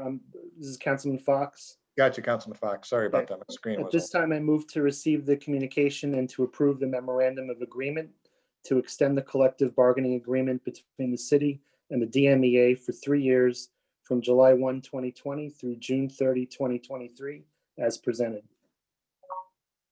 Thank you, Mr. Fox. Is there a second? It wasn't the right motion? Okay, there's no funding required for this. Okay, Mr. Pinter has, Mr. Pinter, why don't you shut yours off a minute. Put me on. We just want to make sure we got the right motion here. So, Mr. Pinter. And Irving, if you could slide your pad over a little bit, we're only seeing half your face. There you go. Council, just to clarify, when the council receives proposed collective bargaining agreements like this, the council's action is largely limited to approving the request for funding the collective bargaining agreement. So I think that Councilman Fox's motion should be adjusted, let's say, not to approve the agreement itself, but to approve the funding for the agreement, given that the parties have negotiated the agreement itself. That's consistent with previous motions and actions that the council has taken. So if the maker of the motion, I guess, Mr. Mayor, can modify that, that would work. Sure. Are you in agreement with the modification of that motion? Yeah, I'd like to modify my motion to include Mr. To reflect Pinter's Mr. Pinter's comments. Yes. Okay. Is there a second on the motion? Second. Mrs. Stanley has made the second. Is there discussion related to this item? Mr. Rotello. Yeah, okay, thanks. To begin with, could I just hear the motion? Because I'm Yes, you can.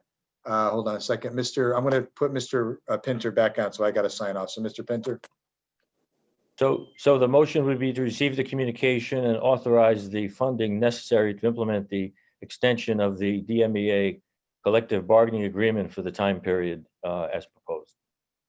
And the funding would include, if I may continue, the funding would include, Mr. Pinter, the raises in 21 and 22, or are we just funding it for this particular fiscal year? What are we doing here with that?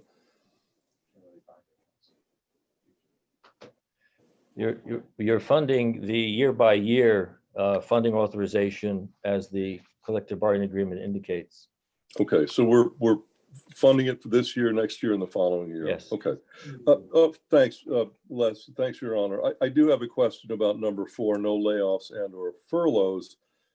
There's a sentence here: the city retains the right to reassign or otherwise direct the staffing of the city's organization. There's a no layoff and no furlough provision in this contract for at least the next 9 months, including its rights under Article 4, Section B, entitled part-time employees, provided it does not result in a layoff and/or furloughs of the affected employees.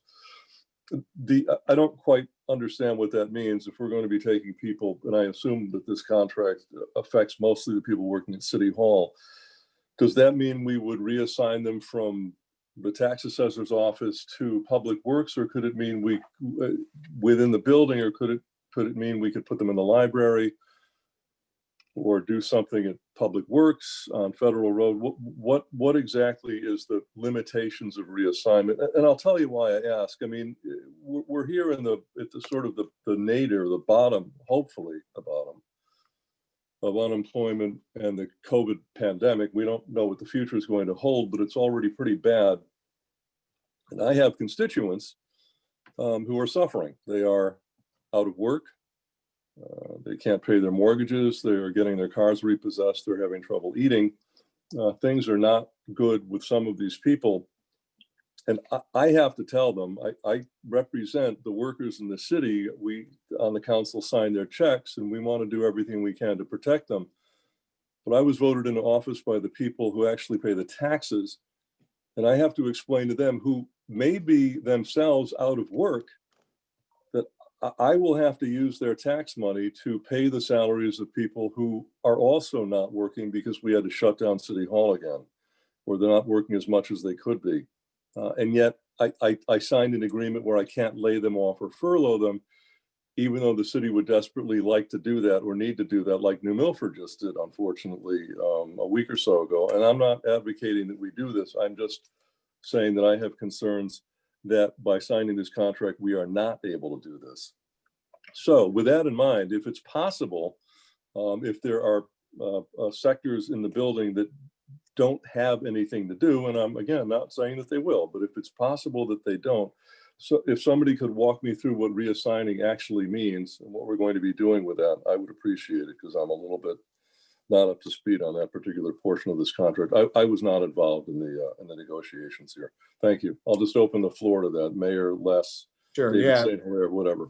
So let me explain. So number one, what the role of all the various bodies here. First of all, City Council does not sign this contract, nor do they negotiate it, right? That's up to the executive branch to do that.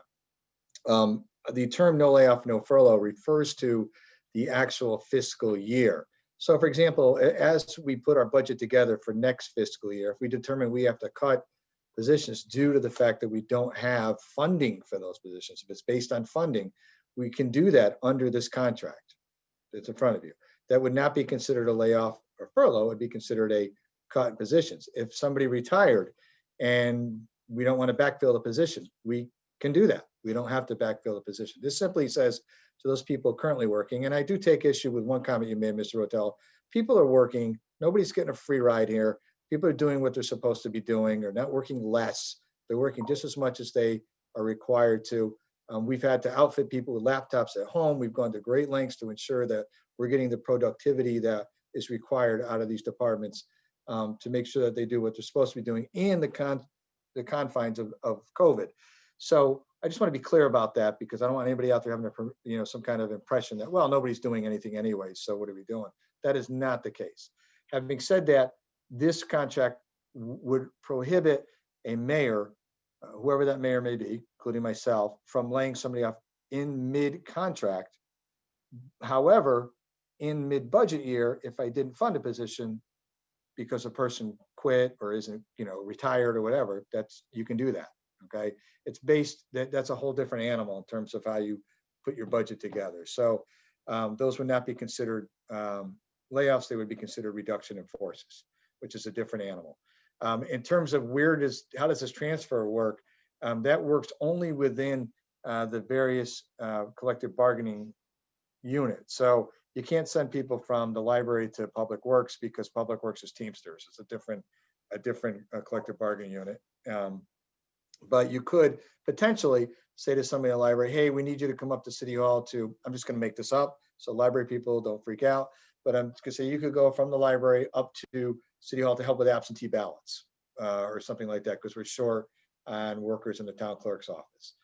That would be a potential transfer that you could make within the entity. Now, I will tell you that there are far less people that work at City Hall and in our related departments today than in 2001. So we don't have any room to cut anybody. If you said to me, you got to lay off 20 people, even under the current contract, I tell you, I can't get the job done. Things wouldn't be just minor things. It would be big things would fall through the hole, and there would be a tremendous amount of liability in both the mayor and the council to do that.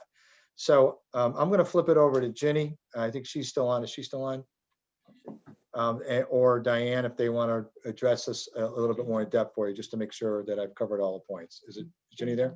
So Ms. Alasko, Warner, could you kind of just touch on that and make sure I hit all the points for Mr. Rotella. You definitely hit all of them perfectly. We're very lean in City Hall. There are several positions that we have not filled that have been vacant. And, we've taken caution to make sure that we look at each department, we look at the function that they're doing. We've combined positions. So, we're ensuring that we're getting the work done and working smarter. You hit the point that we can't cross unions. We can't have the MEA employees going over to the Teamsters. We would have some serious grievances there. And I think you have all the points, unless there's any other questions. Okay, if I can, Go ahead, you have the floor. Yeah, I want to be clear that this no layoff provision lasts for the life of the contract for 3 years, no layoffs, no furloughs. And if the city is underwater financially, we can't shed employees if we can't pay for them. We have to find another way. Or if we happen to time it properly, you can eliminate a position. But if it turns out next summer our receipts drop drastically, and again, I'm not suggesting any of that's going to happen. I'm not suggesting that people aren't working. I'm not suggesting any of that. I'm simply saying that the flexibility to reduce employees does not exist in this contract, even if we don't have the funds to pay for it. That's what I want to make clear. I just want to be clear, that is not the case. Okay, well then tell me. I just Explain it. did. So when you're Well, no, you crafting didn't. your What next you bet, said was we can't lay off and we can't furlough. If we happen to know at a particular time that a position is unneeded or can't be paid for, we can. But if this happens within the middle of a fiscal year, what do? We well, can't. we lay off. already, right, no, we already budgeted. When Mr. St. Hilaire and myself put the budget together, we budget for a specific headcount, right? So right. It doesn't matter if it's the middle of January and we're short on funds, those funds hit the next fiscal year. So I'll know when we sit down in January, February, and grind this thing out, he's going to look at me and say, hey, listen, come July 1, you aren't going to have, I'm going to make up a number, 5 million here. You're only going to have 3 million. Then I can do a reorg again, which we've done many, many times. And I'm not prevented from doing that under this contract. No, 19 years, I've never walked in and said to a department, hey, half of you got to go home. You all been laid off. Never happened. And I don't anticipate, even as bad as COVID has been, because our tax receipts are up. And I think Mr. St. Hilaire can speak to that a little bit. So I think we just have to be careful in terms of what the next budget looks like. But you certainly have an option, and any mayor or council, right, has the option of being able to amend or adjust the proposed budget to reflect a lower headcount. You can do that. That's not considered a layoff or a furlough. So technically, I think we're both right. I think during the middle of the year, would you walk in February and say, hey, 20 of your people don't have a job anymore? You could do that, but it financially would make no sense because you would pay more unemployment and more severance and more of the dollars that you may owe that employee when they walk out the door than keeping them. So it probably wouldn't work for you, but there's no problem. We've done this. This council, you guys have done this. With the next budget year, I say, look, I had 3 people in that office. We're only going to have 2 this, and Susie, most times it's been because Johnny or Susie retires and we don't have to find somebody. But there have been times when I said, well, Johnny, you're not going to work in town clerk. You're now going to work down at the library if you want to stay working here. Yeah. So, we've done those kinds of things to save money. I got it. It's a flexibility, a level of flexibility that I'm not exactly comfortable with, but I get it. Thanks for the explanation. Okay. I appreciate it. No problem. Further discussion, Mr. Perkins. Yeah. Just more of a general comment. I mean, this is probably one of the most flexible contracts that I've ever heard. I've personally been through the exact opposite of all of this stuff: furloughs, pay freezes, layoffs, and this to me sounds like it makes no provisions for any of that kind of stuff. And I'm just trying to understand how that actually works in real practice. I don't understand how the math works out, especially during tough economic times. I mean, I know we want to keep people working, but it just gets to a point where it's economically unfeasible to do so.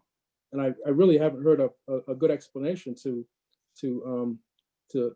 explain that. Well, number one is we are never hired to the 100% of our headcount that you see in the budget book. We're never hired there. We fund it, but we're always probably dozens of employees short. I mean, with all due respect to tonight's tax assessor, we funded a tax assessor for a year and a half. We didn't have one, right? So we were able to take those monies and redeploy them elsewhere while we waited for this hiring process. We know that to hire police, hire fire, or to hire on the city side, it's generally about a 3 to 4 month run up. So even if you fund it for a full year, you may not actually bring somebody on board till February, but your budget started on July 1. So you've got that much salary available to you to do whatever you want, and you can find savings, you can cut it, or if you just don't have it, let's say the tax revenues were down and people didn't pay their taxes. So we have the flexibility within the budget to do that. But this contract is the same contract that this council has adopted for generations. It's worked the same way every time. So I get what you're saying, but remember, municipal employment is significantly different than business, where there are some businesses where you can walk in and say, guys, even today, I think it'd be hard to do, but you could say, guys, we're out of work. Everybody's getting furloughed till work comes back in, or, until we get more business. City of Danbury is never out of work. You got to collect the taxes. You got to clean up the brush. You got to pave the streets. You got to, put a budget together. You got to manage the finances. You got human resource issues. We're never out of work. So generally speaking, there are two factors that go into this. One is that we don't hire up to the 100% count in our table of organization. We never have, because it's impossible to do. If I try to get there, somebody ends up retiring, or somebody quits, or somebody goes to a different job.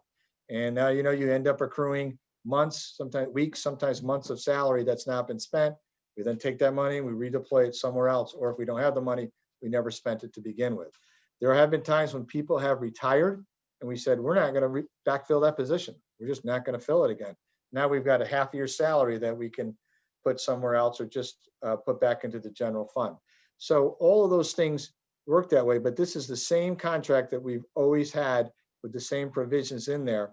And also, we're not just covered by the CBA. We are covered by MURA, Municipal Employees Relation Act, and we're covered by the State Panel of Arbitration and Mediation, which sometimes prohibits us from laying somebody off or putting somebody out.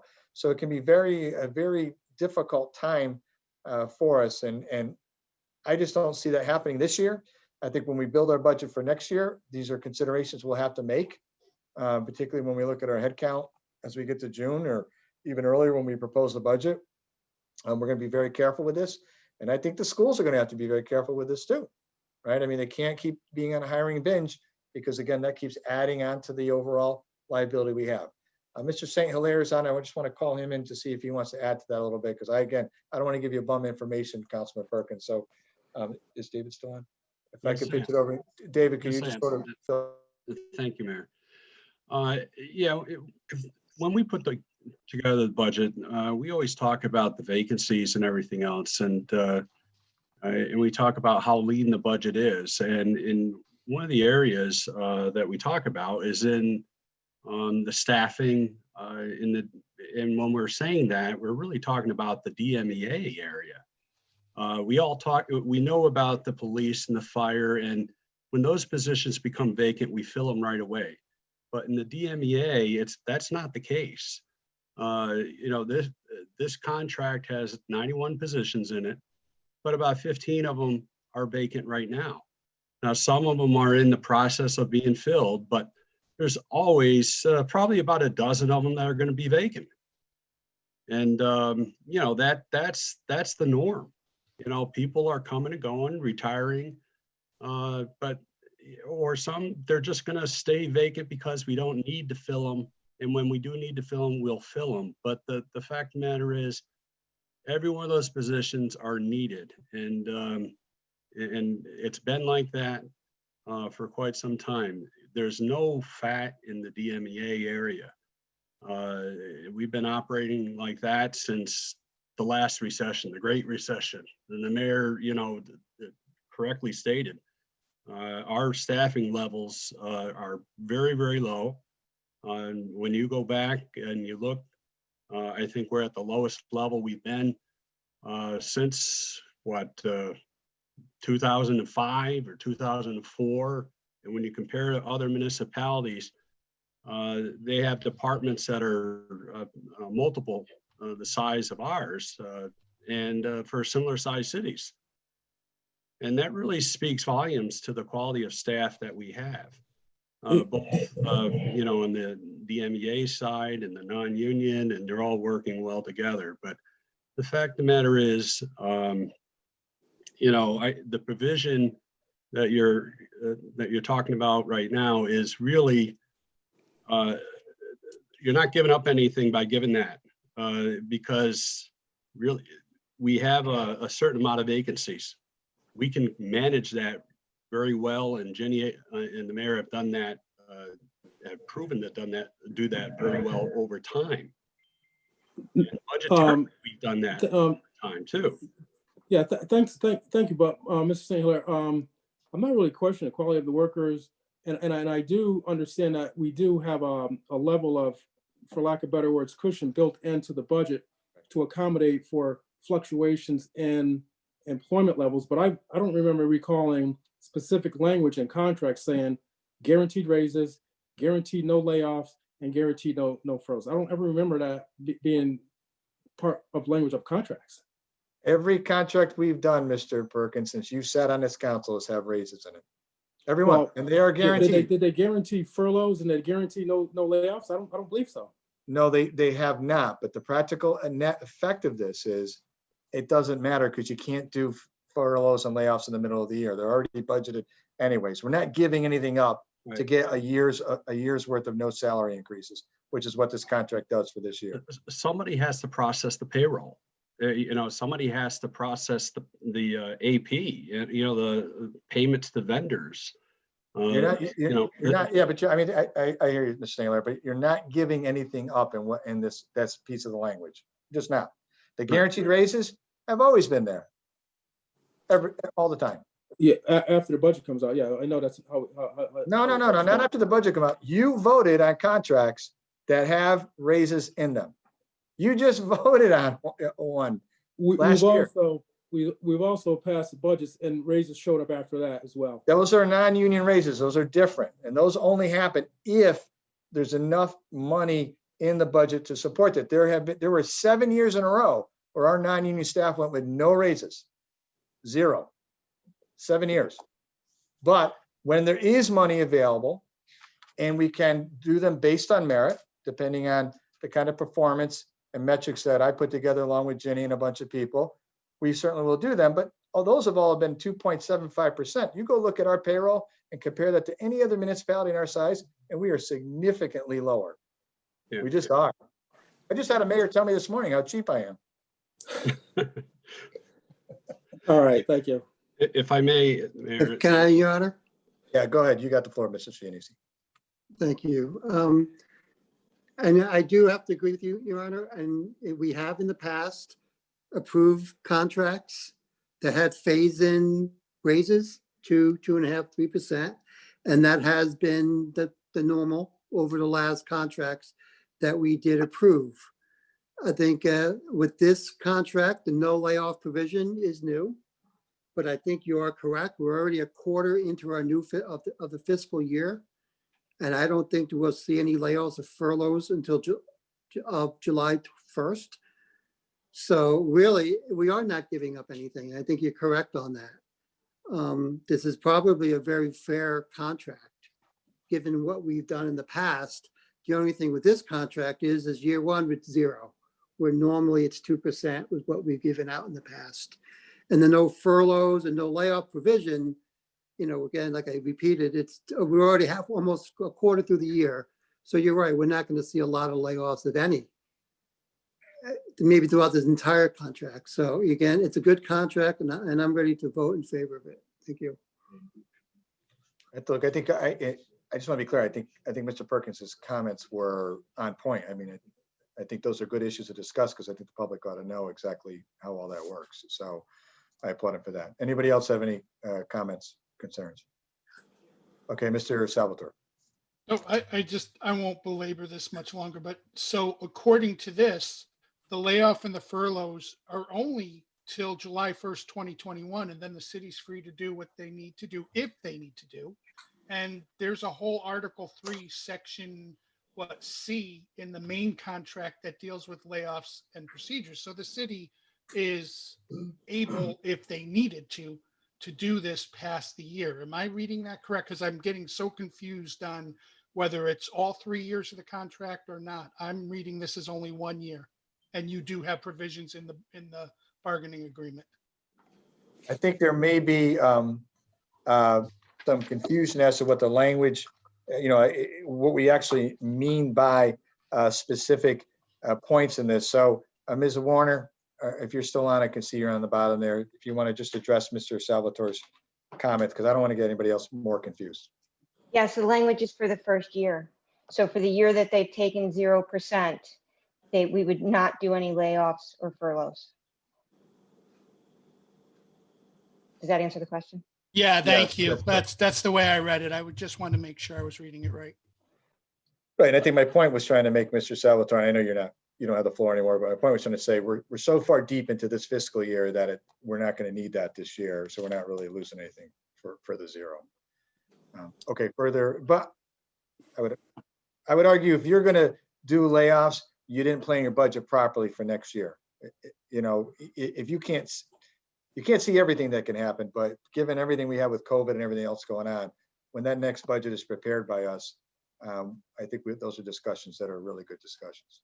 Sorry. Further. Your Honor, if I may? Yeah. Thank you. Yeah, go ahead. The conversation, do I have the floor, Your Honor? Yeah. Okay, the conversation that you and I just had, I commenced it by saying it appeared that the no layoff provision had another 9 months to run. And then in the discussion that you and I got, it sounded as if you were saying that there would be no layoffs possible during the entire 3-year length of the contract. That's what set off the alarm bells. I understand we have 9 months left in this, and I understand we've taken a 0% increase, and I understand the positions are funded already now. I'm talking about going out where we are going with COVID. If our receipts drop, I actually mentioned next summer, next fall, if receipts were to go down, what kind of flexibility do we have? If it turns out that it's correct, and it sounds like it does, and that's the reading that I had of the contract originally, that the no layoff position ends next spring or next June, just a few more months from now. And then once the raises kick in at 2%, 2.5%, the no layoff, no furlough provision vanishes. That's fine. That's the flexibility that I'm looking at going out 2 or 3 years. So Yeah, that is correct. I'm cutting out a little bit here, so I don't know if I heard you completely. Now I heard you now, but I don't know if I heard you before. Yeah, no, I'm just trying to amplify the thing that we just heard, that the layoff provision ends in 9 months. The no layoff provision, the no furlough position, that during year 2 and year 3, during that period when raises kick in, 2%, 2.5%, the no layoff, no furlough provision disappears from the contract. Correct? Correct. Okay, Yes. that's fine. That's fine. Good. So we have some flexibility in year 2 and year 3 that we don't necessarily have now. Correct. Correct. Thank you. Further discussion. Okay, can I try your minds then on this item? All those in favor, give me a thumbs up or an eye. Aye. Aye. Anybody opposed, signify by saying nay. Okay, all those, that means the item passes unanimously. Let's go to item 8, please. I think item 8 was on, is that on consent? No, okay. No. Right, okay, item 8. Item please. 8, communication, June 30th, 2020, year-end reappropriations and budget amendments. To Mayor Boughton from David St. Hilaire, Director of Finance. Any funds within the general enterprise and internal service funds encumbered but unspent at the end of the fiscal year must be reappropriated to the current fiscal year. The City Council is requested to approve these reappropriations so outstanding purchases can be completed and goods accepted. Based on preliminary financial statements that will be issued to our auditors, I hereby certify the availability of the following to be reappropriated per the attached listing. General Fund, 130,735.5 Water Fund, 174,566.40 Sewer Fund, $294,808.01. Internal Service Fund Risk Management is $15,000. Any transfer from one department, commission, board, or office to another requires city council approval. I hereby certify the availability and request approval of the attached budget transfers necessary to close the 2019/2020 fiscal year. I respectfully request the city council's approval of these reapportionments and budget amendments. Please feel free to contact me should you require additional information. Okay, folks, the mayor stepped away for a moment and he's asked me to take over the meeting. What's your pleasure on item number 8? Joe, Mr. Priola? thank you. I would move that we receive the communication and approve the following June 30th, 2020 year-end reappropriations and budget transfers necessary to close out the 2019/2020 fiscal year. The general fund, $130,735.05. The water fund, $174,566.40. The sewer fund, $294,808.01. And the internal service fund, risk management, $15,000. Second. Okay, and who was the second on that? Mr. Rotello? Paul, right here. Okay, with the record reflect that Mr. Rotello seconded that. Under discussion, folks, you're gonna have to yell out to me if you have discussion, because I have the mayor's back. I only have a small screen here. Mayor, we're under the discussion at this point. Thank you very much, Councilman. Further discussion under this item? Your Honor? Yes, Mr. Rotello. I took Director St. Hilaire's offer and called him up this weekend, and we had a great conversation. It was free-ranging and very informative. And one of the things that popped up, as you know, we just granted the water and sewer fund a 3% increase because we were a little shaky on some of the receipts. And now we're looking at a $469,000 surplus. But there's a word in here that says encumbered but unspent, and Director St. Hilaire was explaining to me that sort of means like when you write a check for something, but the check doesn't clear, the money's in your account, but it's not really your money. So I just want to be clear about this, that this so-called surplus in the water fund and the sewer fund, which might have obviated us in increasing rates, is not really a surplus at all. These are funds that have been accounted for but have not yet cleared the bank, so to speak. Is that about the gist of it, Director? Mr. St. Hilaire? Yeah, these are commitments for purchases that they intend to make. They're purchase orders, and we haven't received the good or services before June 30th. That's what this list really involves. And as far as, the bottom line for any of the funds, we're still working that out. The auditors are, doing their review right now. We're trying to finalize all those numbers. So, that's still in flux right now. So. Okay. I don't know if I'm on mic. Thank you, David. Yeah. You're good, Councilman. Further discussion for this item? Seeing none, then I will try your minds. All in favor, give me a thumbs up or say aye. Aye. Any opposed, signify by saying nay. Thumbs down. Ayes have it. Motion carries unanimously. Item 9, please. Correct? Communication, Danbury Train Station lease proposed budget. To Honorable Mark Bowden to the council, from David St. Hilaire, Director of Finance. Pursuant to the Metro North Railroad Station lease agreement between the city and the state, all revenues received by the Danbury Parking Authority from permits and parking meters are to be turned over to the city of Danbury and shall only be used to offset maintenance costs of the station. The following budget is being proposed for the fiscal year 2020-2021. Projected revenue, parking revenue is 23,400. Projected expenditures or the administrative overhead for 23,400.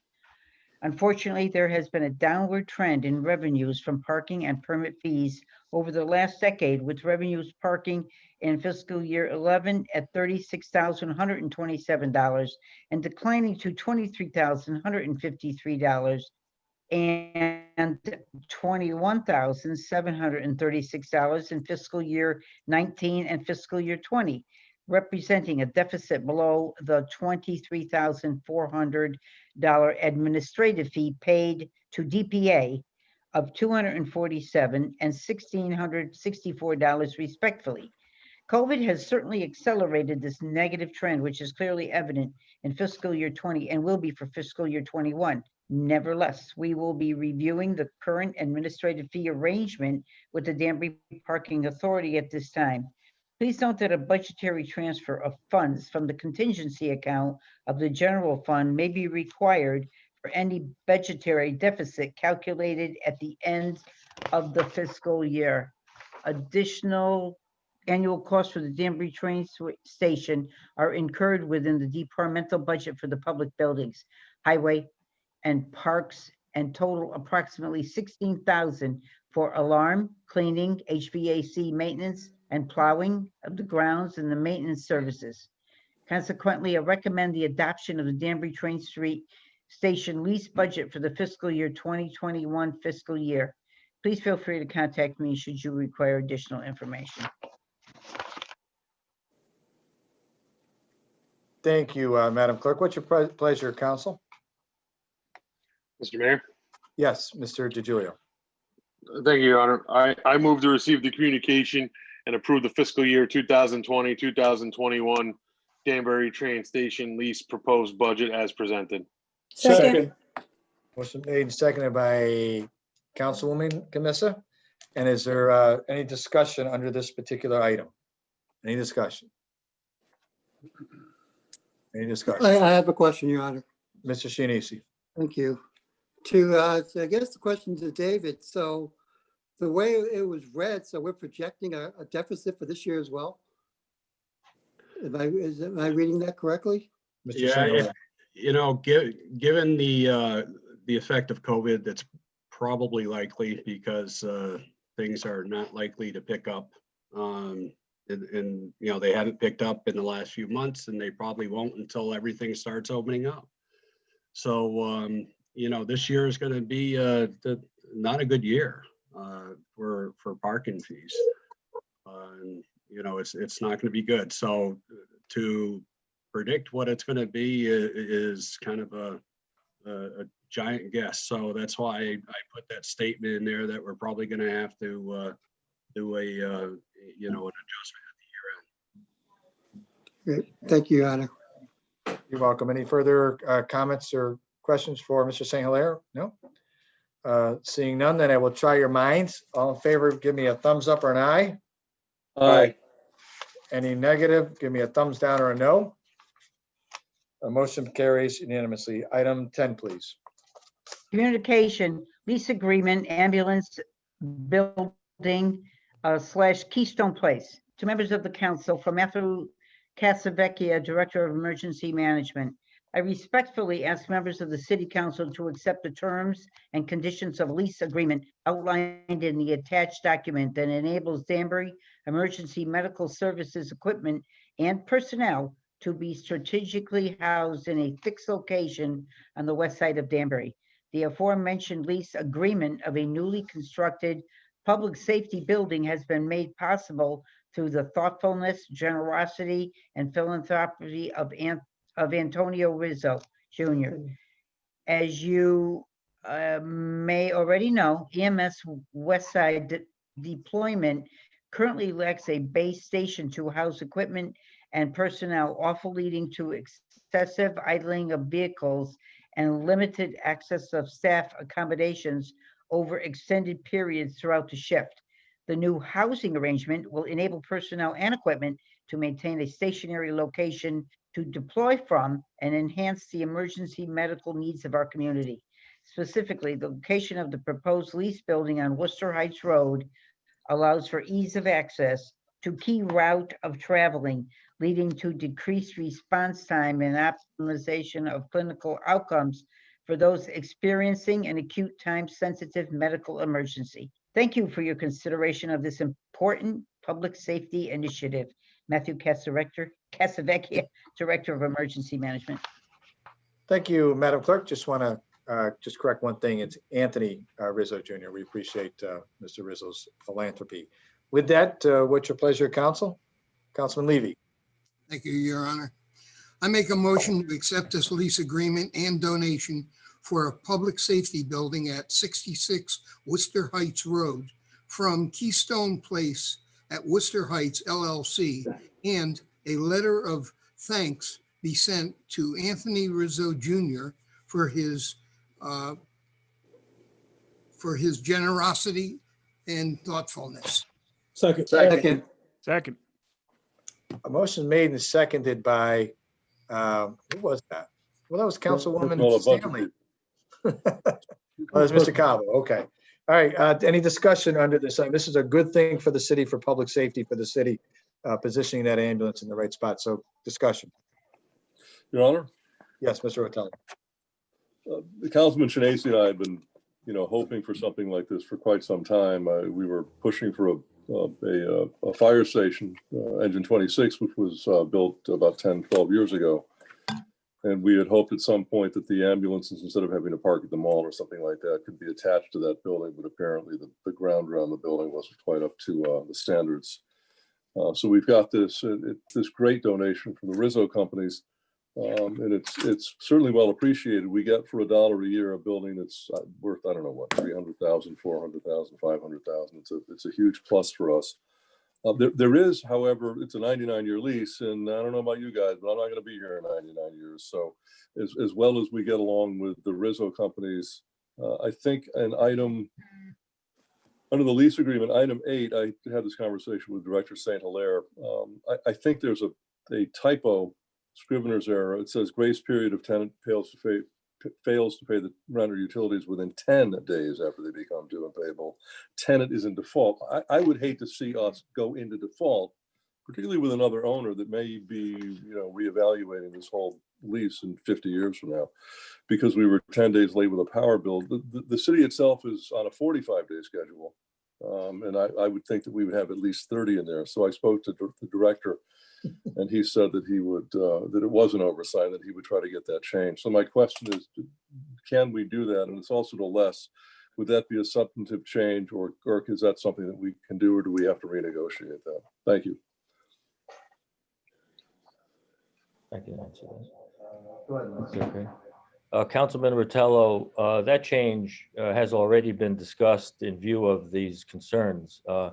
And I spoke to the finance director about it as well. And I hear what you just said. We contacted the proposed landlord. They've agreed to that modification to a 45-day period, which is consistent with our other payment processes. So I would not consider that a substantial change. And while we're on it, there are a couple of other relatively insubstantial adjustments to the lease that came in a day or two ago, and they involve ingress, egress, for example, very common provisions, which we'll throw in the lease, and also a provision on cost of living, not for the dollar, because that wouldn't work very well. We'd be up to $2 in 2080, but more in the terms of checking on the insurance amounts over the years. So just to bring that to the council's attention, that there are a couple of relatively insubstantial other adjustments that will be made. But that one in paragraph 8 will actually be eliminated, and actually won't be eliminated, but it'll be adjusted to reflect that 45 days. 45 days. Okay, thanks. Could we get a copy of the amended lease? Yes. Okay. All right. Thanks, Les. Thanks, Your Honor. You are welcome. Any other questions or comments regarding this? I just want to thank the Rizzo family. This is a tremendous donation to the city. It would have cost us probably $500,000 to do something like this. So seeing none, then I will try your minds. An aye or a thumbs up. Aye. Indicate your support. Okay. A thumbs down or a nay will indicate your opposition. Okay, motion carries unanimously. Now, items 11 through 14 were on consent. And I have six add-ons that I want to put on, right? All right, I'm just kidding. So, Mr. Let's do it. Item 15, please. Resolution Resolution CTIC/RILO sub-grant application Thank to you, Madam Honorable Clerk. Mark That's enough. Boughton and the council members. Madam Clerk, you Oh, don't have to read okay. this one. Okay, further, what's your pleasure, council? Your Honor. Yeah, I'm losing I need a hand here. Okay. Yeah, Your Honor. I move Mr. to. Fox. Go ahead, I move Mr. to Fox. receive- Yep, thank you, Your Honor. I move to receive the communication and refer this item to an ad hoc committee consisting of Corporation Counsel and the Chief of Police. Motion has been made for an ad hoc committee. Ad hoc committee shall consist of the following. Councilman Knapp in the chair, Councilman Priola. No, Councilman Knapp in the chair. Councilman Priola, you're busy with the Richter Park Authority, so I'm gonna give this to Councilwoman Stanley and then Councilman Visconti. Because we got to talk about the golf course, Mr. Priola. All good stuff. Further discussion. Okay, let's go to Mr. President. Can we have 16, 17, 18 on consent? Do we have our department reports? Thank you, Your Honor. At this time, I move that we waive the reading of the departmental reports as all members have copies, and copies are on file for review in the Office of the Legislative Assistant. Second. Motion been made by Councilman Cavo to waive the reading reports, seconded by Councilman Kamissa. Any discussion on the department reports? Your Honor. We'll go with Mr. John Esposito first. Thank you, Your Honor. I just was wondering if Public Works Director, Mr. Idarola, could give us an update on the unfortunate incident on the oil spill that occurred on Shelter Rock Lane over the weekend. Give us a status update on that, please. Mr. Idarola. Here I am. Yes, very unfortunate incident. We were contacted by our friends over at DEP, who immediately dispatched. We helped to try to contain the spill that occurred, and then they took it over where their spill response contractors. I think in the end it was a total of 3 contractors that came in. It was a fast-moving spill based on the content. But they had every specialist you could think of there, analyzing it, determining what's the best way to deal with it. So fortunately, we were there to support. It wasn't anything that we took responsibility for. We were just lending a hand, and they're still monitoring the after effect of that. But we haven't heard too much more after a day or two from that spill event. So we're thinking things must be looking up. Again, we were just there to support. Fire department was there along with us. We brought some heavy equipment in to try to suck up some catch basins and minimize the spill. But other than that, that's about all I have to report on it. Okay, no, thank you. You yourself and the mayor were very good at keeping us informed about this incident over the weekend. I do appreciate that. So thank you. Mr. Mayor, if I may, I do have one other question for Mr. Sean Stillman. Sure. On a property. Yep, is he still on, Taylor? Hold on a second. Yes, I am. I'm here. Okay, here's Mr. Stillman. Sounds like he's Buffalo Wild Wings. Hi, Mr. Stillman. You and I have discussed a particular property at 110 South Street in the past. I know there's still some ongoing issues there. I didn't see anything about it in your report. I was just wondering if you can provide an update onto what's going on with that commercial property and the blight issues. Sure, there's been significant progress over the last week, but that property unto itself has been a challenge for our department over the last 6 to 7 months in particular. If you go by the property now, within the last 2 weeks, the majority of the scrapping material has been removed and gone.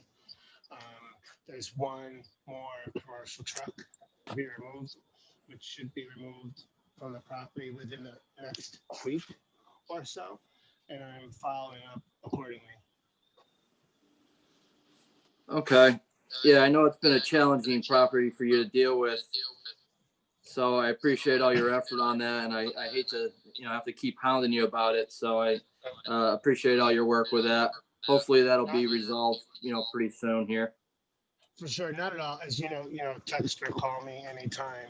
The part of the other problem is that this gentleman has been doing this type of operation for a long bit of time around the city that now people recognize him as such, and people bring their stuff there to that location at night, despite him not wanting them to, because when they do, I see it, and then I end up calling him and screaming at him. So he's going to, once he gets rid of the truck, also come up with a method to prevent people from dumping their stuff there at night. I haven't been out that way in a while. I thought I remember at one point seeing a no dumping sign. Is there currently a no dumping sign there? No, there's not. Would the city or your department perhaps be able to provide one so that this doesn't continue to be an issue?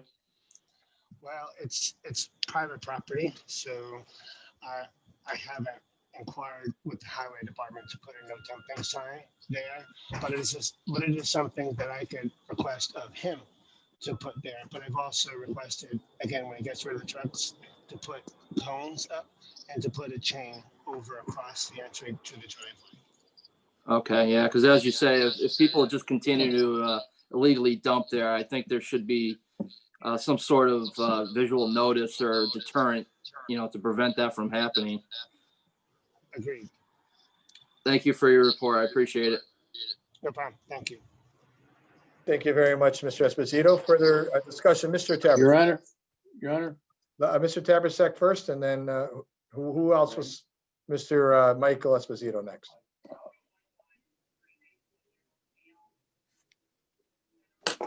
Bob, you have to unmute yourself. Should be now? Yep. Okay. Kara Prunty for questions on the homeless shelter. I talked to Kara before, and there were a number of questions I had and some members of the council, and she said she would give an overview of them. Sure. Kara, are you still with us?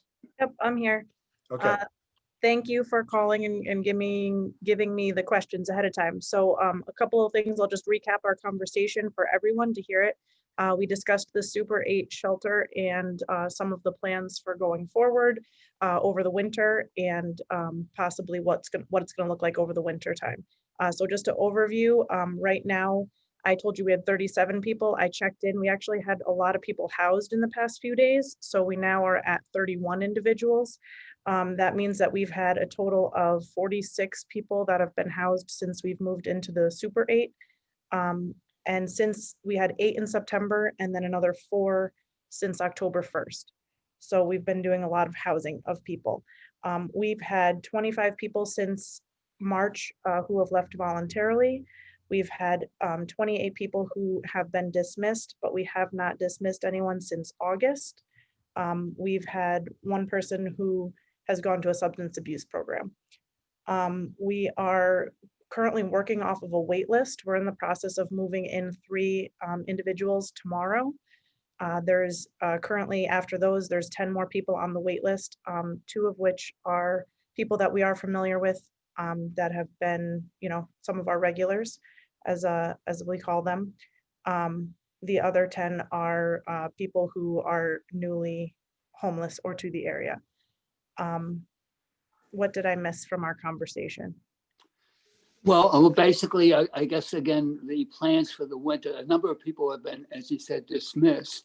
So I imagine they're floating around in the area. I don't know what they're doing, but the thing is, when the winter comes, what is the plan for them? And the other thing is, I guess, do you expect an inflow of more people from outside of Danbury? Because from what you said, you've been doing, actually, the city's been doing a much better job on housing people the last number of months. I mean, your numbers show that. I have to commend everybody for doing that. It's, I think, a big improvement over some of the things in the past. But I guess there was some concern about just what the new, how many clients, I guess I'm going to use the word clients, that you expect. And in the winter, what are we going to do if somebody gets dismissed? Okay, and there's nothing else in Danbury and they're still homeless. What do we do in the winter? Okay. Yeah. So we're not going to put anyone out in the cold, and out of the right now on our wait list, there's 2 people that have left the shelter. One was dismissed for a certain issue, but another one is someone who left voluntarily and they're back on our wait list. So there's only 2 individuals that are back. So we don't have a lot of people that we dismissed who are now, waiting to get back into the shelter. They've either gone elsewhere or been housed. So from that's the plan for that. For going forward in the winter time with Pacific House purchasing the hotel, that they will have an increased capacity. Right now, the number of hotel rooms is limited by state funding. So going forward, there should be an increased capacity at the Super 8. Okay, thank you. I think you've answered most of the questions I had, but maybe there might be some others from members of the council. Thank you. Thank you, Mr. Tavasek. Further discussion under department reports. Mr. Mayor, Riddell. Mayor. Yes. Oh, I'm sorry, Mr. Visconti, you did have the floor. I'm sorry. Go ahead, Mr. Visconti. Thank you, Mayor. Just 2 quick things too, Mr. Iadarola, if I may. Sure, Mr. Iadarola. Here I am. Thank you, Tony. I know you and I have been going back and forth with a couple of the roads in our area. And if you could just give me and the folks that are listening outside to what's going on, first of all, with Grant Street. I know you're doing the starting work on that area, and a quick synopsis on the Long Ridge Road. Sure. So Grant Street, all the drainage, there was an extensive drainage project that we took on. As you guys know, well, it's in your ward, there was absolutely no drainage on that road other than 2 locations. So that entire road, why we had such accumulation of ice was because there's just no drainage. So now we have a brand new drainage system that we just installed. We're in the middle of doing our final design for sidewalks. We are going to make that road a one-way road to facilitate some better geometry of the road and also facilitate some on-street parking, which is very much warranted, especially if you go up and down that road, you'll see. So all that is being designed right now. Our goal is to put the concrete sidewalks, the concrete curbs, all of that out to bid this winter with a springtime award. And then we're looking to pave that road in early spring. So that is the intent. That's been our schedule all along.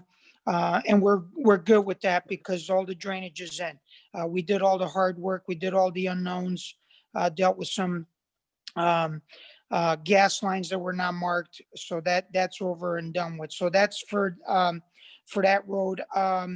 And I think the other one you're looking at was Long Ridge Road. Long Ridge Road. So Long Ridge Road is prepped, ready to go. The entire road segment, you probably have seen some of our public works crews out there. Yep. We did everything that we needed to get that road ready for paving. We're working through all of the approval process on the scenic road portion, which is just over about a mile. And unfortunately, things are moving a little slower than we anticipated, but this is what we're seeing across the board on getting state and federal approvals. We're not getting the response that we we're used to seeing with COVID. So we're still going to keep going. We're basically, as soon as those approvals come in at a drop of a hat, as long as it's not too cold, we're ready to hit those roads because they're prepped and ready to go. Very good. Thank you, Mr. Iredola. Okay, further comments? Somebody else was, Your Honor? Mr. Rotella for the second and last time. No, you were up twice already. No, Go no, ahead. this is the first time. Okay, you got it. Now you made me lose my train of thought. Oh, I just wanted to say you did a heck of a job, Antonio, on Bacchus.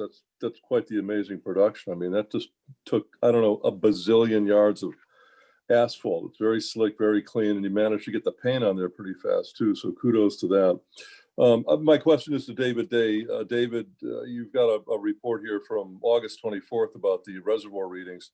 They were down about 10% since then. Matter of fact, in the last week or so, we've had about 3 inches of rain. I'm just wondering if there's been a more recent assay of the water levels like in the last week or so, and if so, what the levels are now. Thanks. Sure. As of Monday, we're at 68%.